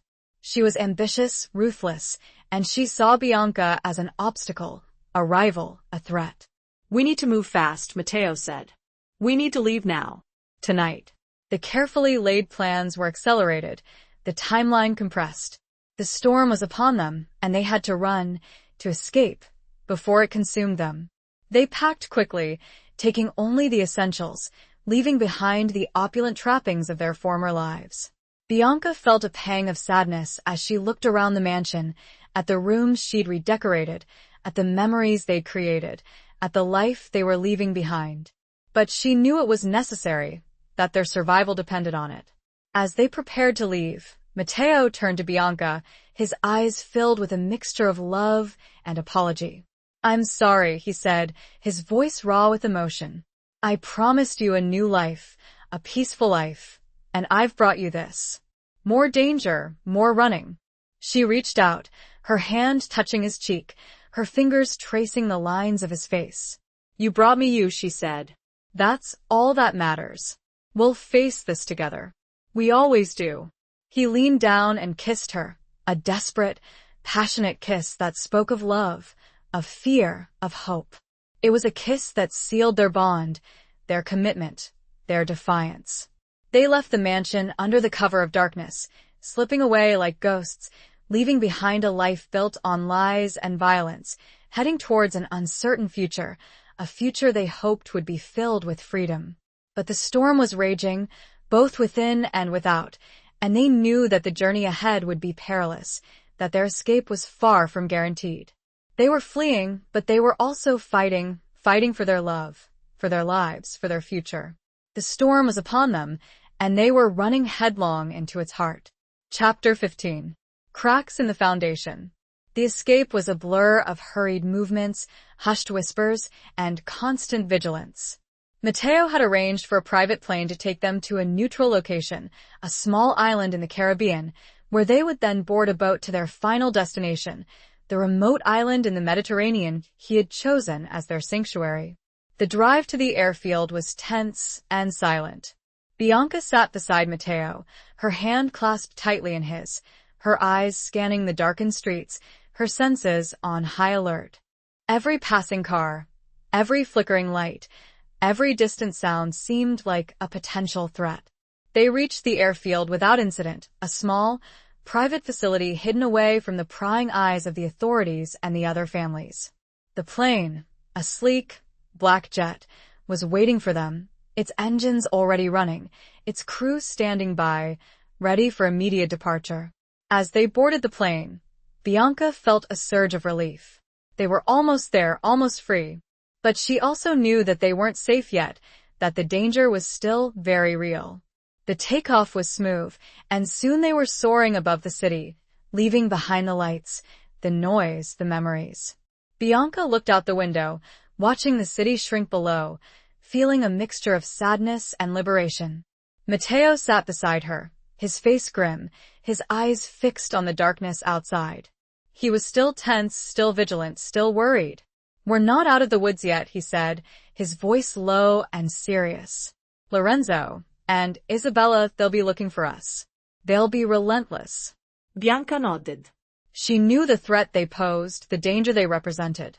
Lorenzo, driven by revenge and ambition, and Isabella, fueled by jealousy and obsession, were a formidable combination. "What will we do?" she asked. He hesitated. "We'll disappear," he said. "We'll become someone else. We'll vanish." He'd arranged for new identities, new passports, new lives. They would no longer be Matteo Greco and Bianca Vitali. They would be Mr. and Mrs. Rossi, a quiet, unassuming couple seeking a peaceful retirement in a remote paradise. It was a necessary deception, a crucial part of their escape plan, but it also felt strange, unsettling. They were shedding their identities, their histories, their selves. They were becoming ghosts. As they flew through the night, Bianca felt a growing sense of unease. She couldn't shake the feeling that something was wrong, that something was missing. She tried to ignore it, to dismiss it as nerves, as the stress of the escape, but it persisted, a nagging doubt that gnawed at her. She looked at Matteo, studying his face, searching for any sign of deception, of doubt. But he was a master of disguise, a man who had spent his life hiding his true emotions, his true intentions. She remembered the hidden box, the letters, the photographs, the secret of his parentage. She remembered his initial plan, his desire for revenge, his betrayal. She'd forgiven him, she'd trusted him, she'd loved him. But could she truly trust him? Could she be sure that he'd truly abandoned his past, that he'd truly changed? The cracks in the foundation of their escape, the doubts and uncertainties, began to widen. The storm they were fleeing was not just external, it was also internal, a tempest of suspicion and fear that threatened to consume them. Suddenly, the plane lurched violently, throwing Bianca against her seat. The lights flickered, and the engine sputtered, then died. The plane was falling, plummeting towards the earth. Matteo grabbed her hand, his eyes filled with terror. "What's happening?" she screamed. "I don't know," he shouted. "Something's wrong." The plane was in freefall, spinning out of control. Bianca closed her eyes, bracing for impact, her mind racing. This wasn't an accident. This was sabotage. Someone had tampered with the plane, someone who wanted them dead. But who? Lorenzo? Isabella? Or someone else? Someone closer? Someone they trusted? The cracks in the foundation shattered completely, revealing a terrifying truth. Their escape had been compromised, their trust betrayed, and their lives were hanging by a thread that was about to snap. The plane continued its descent, a metal coffin hurtling towards the unforgiving ground, and Bianca knew that their carefully constructed haven was about to be destroyed, perhaps before it was even fully built. Chapter 16. Revelations Under a Blood Moon. The plane crash was a chaotic, terrifying blur. Bianca remembered the screaming wind, the violent shaking, the sickening lurch of her stomach as they plummeted towards the earth. Then, darkness. She awoke to pain, a searing agony in her shoulder, a throbbing headache, and a ringing in her ears. She was disoriented, confused, struggling to breathe in the dust-filled air. The wreckage of the plane was all around her, twisted metal, shattered glass, and the smell of burning fuel. She was alive, miraculously, but she was trapped. Her legs were pinned beneath a section of the fuselage, and her injured shoulder screamed in protest with every movement. She called out for Matteo, her voice weak and hoarse. "Matteo! Matteo! Are you there?" Silence. Panic began to set in. Was he dead?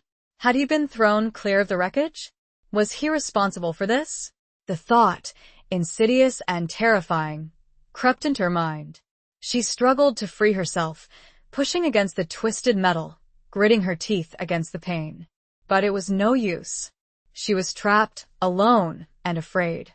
Then she heard a sound. A faint groan coming from somewhere nearby. "Matteo?"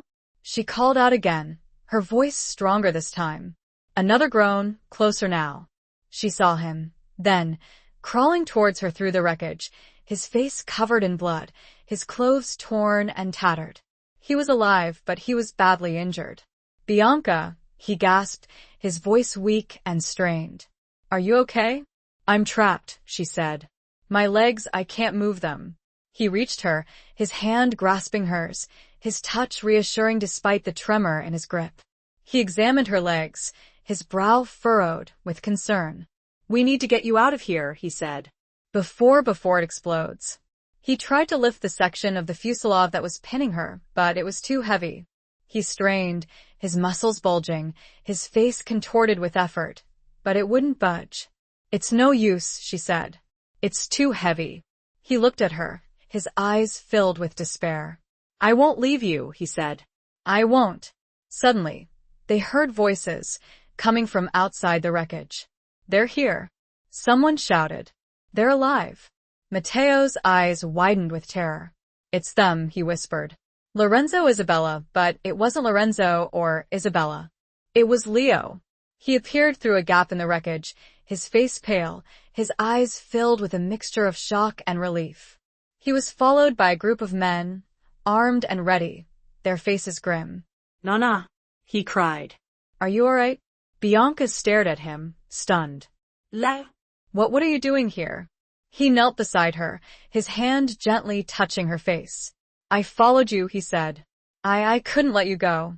Not like this." He'd received her letter, he explained, and he'd realized the mistake he'd made. He'd understood, finally, her sacrifice, her love for Matteo, her need to escape.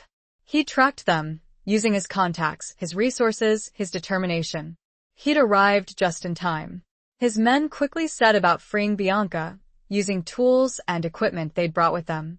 The wreckage was cleared, and she was lifted carefully from the plane, her body aching, her spirit broken. As they carried her away from the crash site, Bianca looked back at Matteo. He was watching her, his eyes filled with something she couldn't quite decipher. Was it relief? Gratitude? Or something else? Leo, she said, her voice weak. Matteo, he needs help. Leo hesitated. He looked at Matteo, his eyes filled with suspicion. He caused this, Nana, he said. He crashed the plane. Bianca shook her head. No, she said. It was sabotage. Someone tampered with the plane. Leo looked at Matteo again, his gaze questioning. Who? He asked. Matteo didn't answer. He looked away, his jaw tight, his body tense. Suddenly, the night sky was illuminated by a strange, eerie glow. A blood moon, a rare lunar eclipse, cast its crimson light upon the scene, turning the wreckage, the faces, the landscape into a surreal, otherworldly tableau. Under the blood moon's glow, Leo's eyes fell on a small, almost imperceptible detail. A tiny, almost invisible wire, sticking out from Matteo's jacket pocket, a wire that hadn't been there before. A wire connected to a detonator. Leo's eyes widened in horror. He understood. Matteo had caused the crash. He planned to kill them both, to fake their deaths, to escape alone.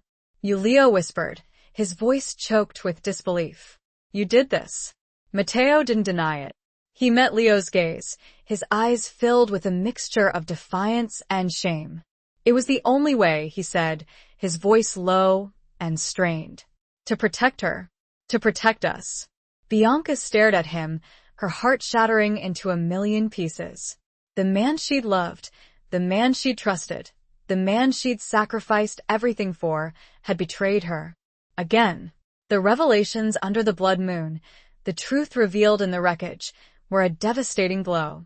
The foundation of their love, their trust, their future, was gone, destroyed by a single, desperate act of betrayal.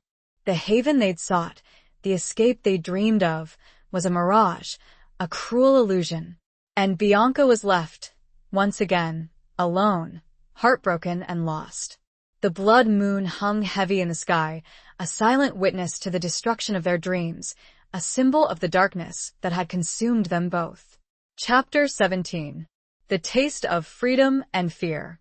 The aftermath of the crash and Matteo's betrayal was a maelstrom of conflicting emotions.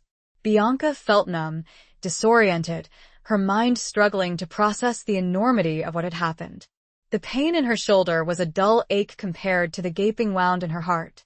Leo, his initial relief at finding her alive replaced by a cold fury, wanted to turn Matteo over to the authorities, to expose him, to punish him.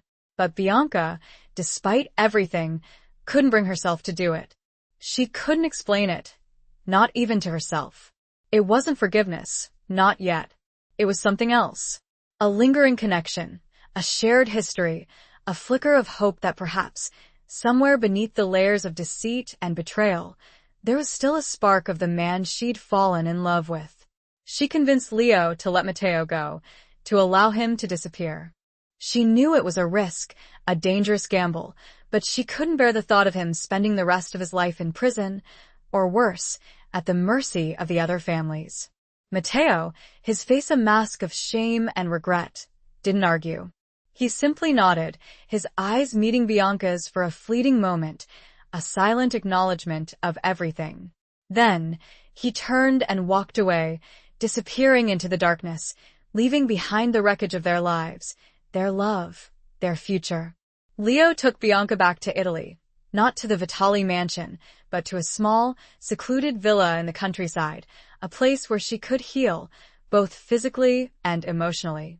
He stayed with her, caring for her, protecting her, his anger towards Matteo slowly giving way to a grudging respect for Bianca's strength, her resilience, her capacity for forgiveness. The days that followed were a blur of doctor's visits, physical therapy, and long, sleepless nights. Bianca struggled to come to terms with what had happened, with the loss of her dreams, with the betrayal of the man she'd loved. She felt empty, hollow, as if a part of her had died in that plane crash. She thought of Matteo constantly, wondering where he was, what he was doing, if he was safe. She knew she should hate him, that she should despise him for what he'd done, but she couldn't. She still felt something for him, a lingering affection, a connection that she couldn't quite sever. One afternoon, while sitting on the terrace, overlooking the rolling hills and vineyards, Bianca received a package. It was a small, wooden box, identical to the ones she'd found in the hidden archive and in Matteo's study. Her heart skipped a beat. She knew, instinctively, who it was from. She opened the box, her hands trembling. Inside, there was a single object, a painting. It was a portrait of her, painted in the same style as the one Matteo had admired in her studio, the one that had revealed her soul. But this painting was different. It showed her not as she was then, but as she was now, stronger, wiser, more resilient. It showed the scars, both visible and invisible, the wounds that had healed, the strength that had emerged from the ashes of betrayal. And on the back of the canvas, there was a single word, written in Matteo's familiar script, Renascita, rebirth. Tears welled up in Bianca's eyes. It was a message, a promise, a confession. He was telling her that he was still out there, that he was changing, that he was striving to become the man she believed he could be. She didn't know if she could ever forgive him, if she could ever trust him again. But the painting, the word, the hope it represented, gave her a flicker of something. Something that felt like freedom. The freedom wasn't the escape to a tropical island, the freedom from the mafia, the freedom from her past. It was a different kind of freedom, the freedom to choose her own path, to define her own future, to be herself, without fear, without secrets, without the weight of other people's expectations. She had also discovered in herself, during all the time she had been away from her son, a fear. Not the objective fear of imminent danger, but the existential dread that her relationship with Leo would never recover. It was then she realized that she had two choices. Try to fix things with her son. And the other one, as tempting as it might be, was not an option. Not yet. The taste of freedom and fear, mingled together, was a potent brew. It was the taste of a new life, a life she would create for herself, a life that was both terrifying and exhilarating. It was a life that would be defined not by the past, but by the future. A future she would face alone, but with a newfound strength, a newfound resilience, a newfound hope. She was a Vitali, and she had survived, and she would live. And perhaps someday she would love again. But for now, she would focus on rebuilding, on healing, on becoming the woman she was always meant to be. Chapter 18. Crossroads of Fate and Choice. The Renascita, the rebirth that Matteo's painting symbolized, was a slow, arduous process. Bianca spent months in quiet contemplation, tending to her physical and emotional wounds, slowly piecing together the fragments of her shattered life. The Italian countryside, with its rolling hills, sun-drenched vineyards, and ancient olive groves, provided a balm for her soul, a peaceful backdrop for her journey of self-discovery. She focused on her relationship with Leo, working to rebuild the trust that had been broken, to heal the rift that had grown between them. It wasn't easy. Leo was still hurt, still angry, still struggling to understand her choices. But he was also her son, her blood, and he loved her deeply. They spent hours talking, sharing memories, and slowly, tentatively, rebuilding the bond that had been damaged by betrayal and deceit. Bianca explained her feelings, her motivations, her love for Matteo, without excusing his actions, without minimizing the pain he'd caused. Leo listened, questioned, challenged, and gradually, grudgingly, began to understand. He still couldn't forgive Matteo, not fully, but he accepted Bianca's choice, her right to feel what she felt. He saw her strength, her resilience, her unwavering spirit, and he admired her for it. As Bianca healed, she also began to explore her own passions, her own desires, the things she'd put aside for so long, in her roles as wife, mother, and mafia consort. She started to paint again, finding solace in the creative process, expressing her emotions, her experiences, her rebirth on canvas. She rediscovered her love of art, of literature, of music, filling her days with beauty and inspiration. She took long walks in the countryside, breathing in the fresh air, feeling the sun on her skin, connecting with the natural world, finding peace in the simplicity of life. She also started to think about the future, about what she wanted to do with the rest of her life. She was no longer defined by her family, by her marriage, by her past. She was free to choose her own path, to create her own destiny. One day, she received a letter from a lawyer, a man she didn't know. It was a formal, legal document informing her that Matteo Greco had transferred all of his assets, his properties, his wealth, to her name. He'd relinquished everything, leaving himself with nothing, severing all ties with his former life. Bianca was stunned. It was a gesture of atonement, of redemption. He was giving her the financial security she needed to start over, to build a new life, to be free. But it was also a message, a silent plea for forgiveness. She didn't know what to do. She was torn between her desire to accept his gift, to use it to create a better future for herself and Leo, and her lingering anger, her distrust, her fear. She decided to seek advice from an unlikely source, Alessandro Vitali, her father. He'd been living in a self-imposed exile, consumed by guilt and regret, his once powerful empire reduced to ashes. She found him in a small, modest apartment in Rome, a far cry from the opulent mansion they'd once shared. He was a shadow of his former self, his spirit broken, his health failing. She told him about Matteo's betrayal, about the plane crash, about the package she'd received. She told him about her struggle, her confusion, her lingering feelings for the man who had destroyed their lives. Alessandro listened, his eyes filled with sadness. He'd made so many mistakes, he said, so many wrong choices. He'd been blinded by pride, by ambition, by the past. He'd sacrificed his daughter's happiness for the sake of his empire, and he'd lost everything. Don't make the same mistakes I did, Bianca, he said, his voice weak and strained. Don't let the past define you. Don't let hatred consume you. Choose love. Choose forgiveness. Choose life. His words resonated with Bianca deeply. He was right. She couldn't let the past dictate her future. She couldn't let anger and resentment control her. She had to choose a different path. She made her decision. She would accept Matteo's gift, but she would use it not for herself, but for others. She would create a foundation, a charity, dedicated to helping victims of violence, of betrayal, of the mafia. She would use her wealth, her experience, her rebirth to make a difference in the world, to help others heal, to break the cycle of violence and despair. She also made another decision. She would find Matteo. She didn't know if she could ever forgive him, if she could ever trust him again, but she needed to see him, to talk to him, to understand. She knew it was a risk, a dangerous gamble. He was a fugitive, a wanted man, and finding him would be difficult. But she was determined. She had to face him, to confront him, to close the chapter on their past, to open a new one, whatever that might be. Bianca stood at a crossroads, a pivotal moment in her life. She had to choose between the past and the future, between hatred and forgiveness, between fear and love. She had to decide what kind of woman she wanted to be, what kind of life she wanted to live. And she knew, with a certainty that went beyond words, that her choice would determine not only her own destiny, but the destiny of those she loved.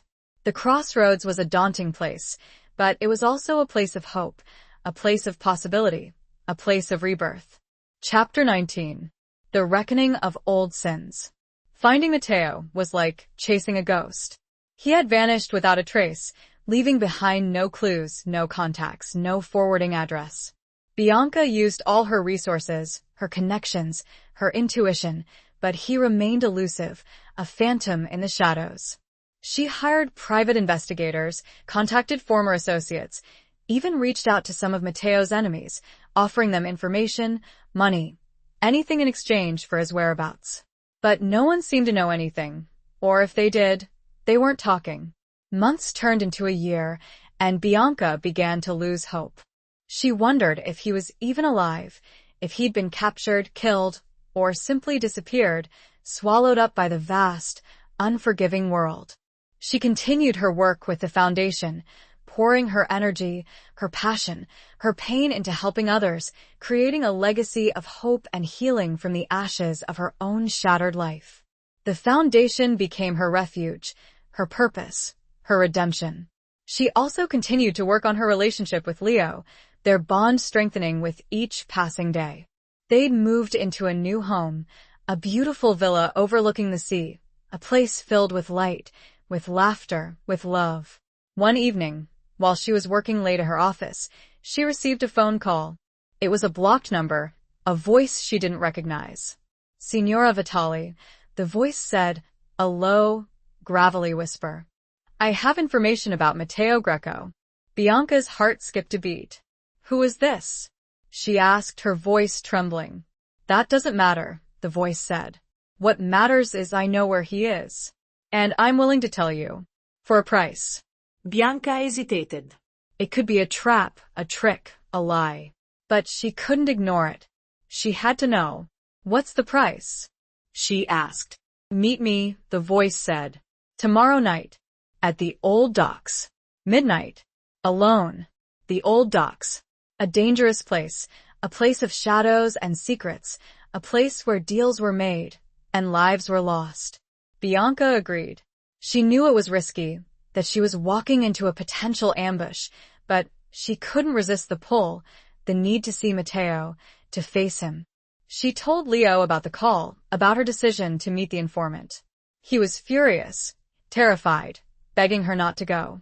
He saw it as a trap, a way for Matteo's enemies to lure her, to harm her. Don't go, Nana, he pleaded. It's too dangerous. Let him go. Let him disappear. But Bianca was resolute. I have to, she said. I have to know. I have to see him. The next night, Bianca drove to the old docks, her heart pounding in her chest, her senses on high alert. The area was deserted, dark, and ominous, the air thick with the smell of salt water and decay. She parked her car and waited, her hand resting on the small pistol she'd brought with her, a precaution Leo had insisted upon. The minutes ticked by, slow and agonizing, each one stretching into an eternity. Finally, a figure emerged from the shadows, a tall, imposing silhouette against the dimly lit backdrop of the abandoned warehouses. Bianca couldn't see his face, but she knew, instinctively, who it was. It wasn't the informant. It was Matteo. He walked towards her, his movements slow and deliberate, his eyes fixed on hers. He was different, changed. He was thinner, leaner, his face weathered and lined, his hair streaked with gray. He looked older, harder, but also more vulnerable. Bianca, he said, his voice a low, husky whisper. Matteo, she replied, her voice trembling. They stood there for a long moment, in silence, the weight of their shared history, their shared pain, their shared love, pressing down on them. Why? She asked, her voice breaking. Why did you do it? Why did you betray me? He looked away, his jaw tight, his body tense. I told you, he said. It was the only way. To protect you. To set you free. Free? She scoffed. You almost killed me. You almost killed us. He looked at her again, his eyes filled with regret. I know, he said. And I'm sorry. I'll always be sorry. He explained his plan, his desperate attempt to fake their deaths, to escape the reach of the other families, to start over. He'd underestimated the risks, he said. He'd been blinded by his own arrogance, his own fear. I thought I was doing the right thing, he said. But I was wrong. So wrong. Bianca listened, her anger slowly giving way to understanding. She saw the pain in his eyes, the remorse in his voice, the truth of his words. Why did you contact me? She asked. Why now? He hesitated. I needed to see you, he said. To apologize. To ask for your forgiveness. Forgiveness? She said. Can I ever forgive you? Can I ever trust you again? He shook his head. I don't expect you to, he said. But I had to try. I had to see you. One last time. One last time. The words hung in the air, heavy and final. He was leaving, disappearing again, this time for good. Bianca felt a surge of sadness, of loss. She'd come here seeking answers, seeking closure, seeking justice. But she'd found something else. Something more. She'd found him. The man she'd loved. The man she'd lost. The man who had broken her heart, but also saved her life.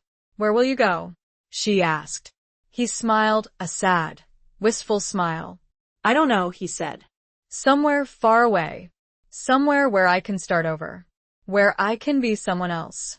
He reached out, his hand gently touching her face, his fingers tracing the lines of her scars.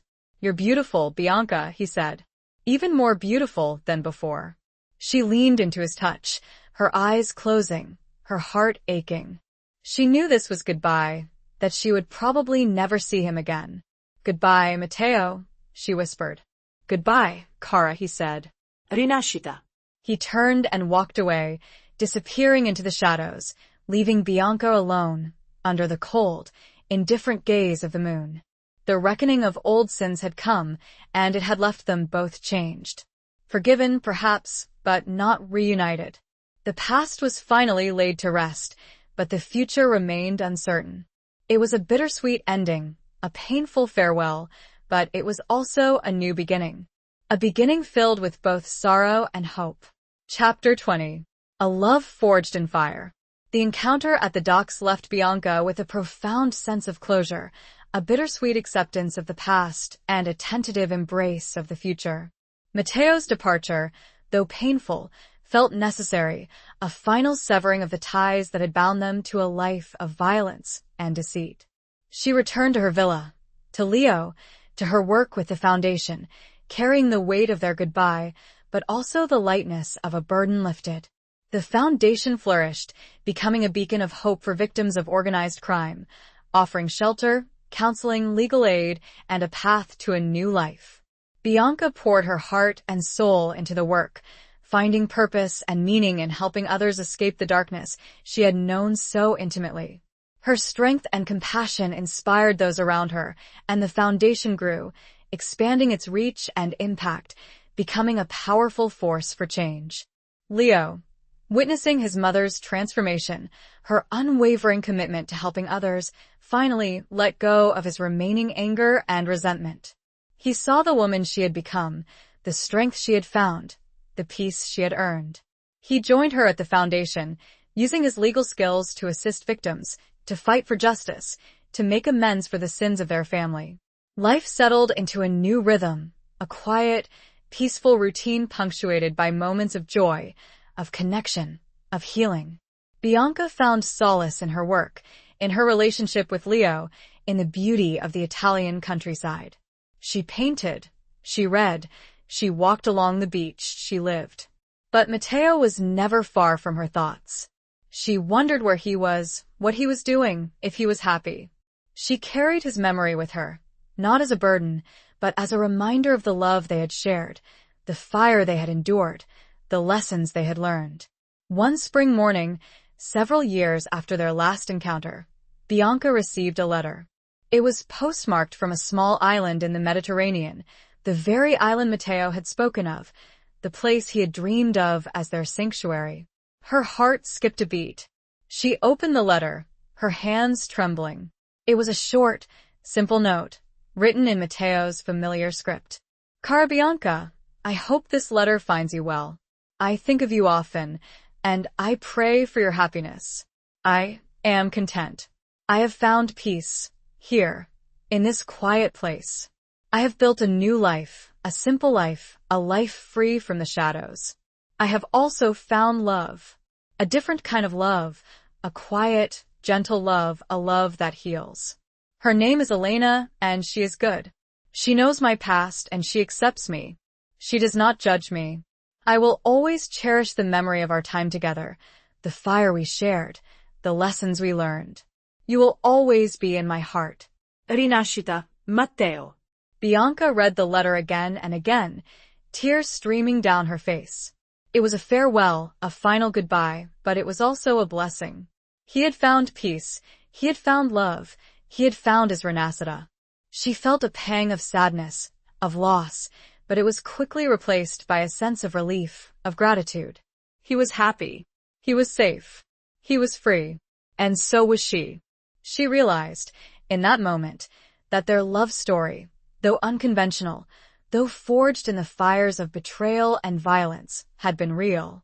It had been a love that had transformed them both, a love that had taught them the meaning of forgiveness, of resilience, of rebirth. It hadn't been a fairy tale, it hadn't been a traditional romance, but it had been theirs. A love forged in fire, a love that had burned brightly, then faded, leaving behind a warmth, a glow, a memory that would last a lifetime. Bianca folded the letter carefully, placing it in a small, wooden box, alongside the painting of her, the symbol of her own Renascita. She closed the box, a silent acknowledgement of the past, a grateful embrace of the future. She walked out onto the terrace, the sun warm on her skin, the sea breeze in her hair. She looked out at the horizon, at the vast expanse of blue, at the endless possibilities that lay before her. She was Bianca Vitali, a woman reborn, a woman who had survived the darkness, a woman who had found her strength, her purpose, her peace. She was a woman who had loved, who had lost, who had learned. And she was ready, finally, to embrace the future, to live her life to the fullest, to love again, in her own way, on her own terms. The fire had burned, the ashes had settled, and from the remnants, a new, stronger, more beautiful life had emerged. A life filled with hope, with purpose, with love. Epilogue. Years passed, like the gentle turning of pages in a well-loved book. Bianca's life unfolded with a quiet grace, a testament to her resilience and the enduring power of the human spirit. The foundation flourished, becoming a legacy of hope, a sanctuary for those seeking refuge from the storms of life. Leo, her steadfast companion, stood by her side, his own life enriched by the work they shared, the love they nurtured. One crisp autumn afternoon, as the leaves turned golden and the air held the scent of wood smoke, Bianca found herself drawn to the small, wooden box that held her most treasured mementos. She opened it, her fingers tracing the familiar contours of Matteo's painting, the delicate script of his final letter. A wave of nostalgia washed over her, a bittersweet ache for a love that had burned so brightly, then faded into the embers of memory. As she held the letter, a small, dried flower fell from its folds. It was a sprig of rosemary, its fragrant scent instantly transporting her back to the villa on the coast, to the days she and Matteo had spent together, building their fragile haven on shifting sands. Rosemary, for remembrance. A gentle smile touched Bianca's lips. She remembered the conversations, the laughter, the stolen moments of tenderness, the shared dreams of a future that had never materialized. But she also remembered the strength she had found, the lessons she had learned, the rebirth she had experienced. Suddenly, she heard a sound, a familiar voice calling her name. Rana, Rana. Come quickly. It was Leo, his voice filled with excitement. He was standing in the doorway, his face beaming, his arm around a young woman with radiant eyes and a warm, inviting smile. Rana, Leo said, his voice brimming with love, I want you to meet someone. This is Sophia, my fiancée. Bianca's heart swelled with joy. Leo had found love, a true, enduring love, a love that promised a future filled with happiness and hope. Sophia stepped forward, extending her hand to Bianca, her eyes sparkling with warmth and affection. It's a pleasure to meet you, Signora Vitali, she said. Leo has told me so much about you. Bianca took Sophia's hand, her grip firm, her heart overflowing. She saw in Sophia's eyes a reflection of her own strength, her own resilience, her own capacity for love.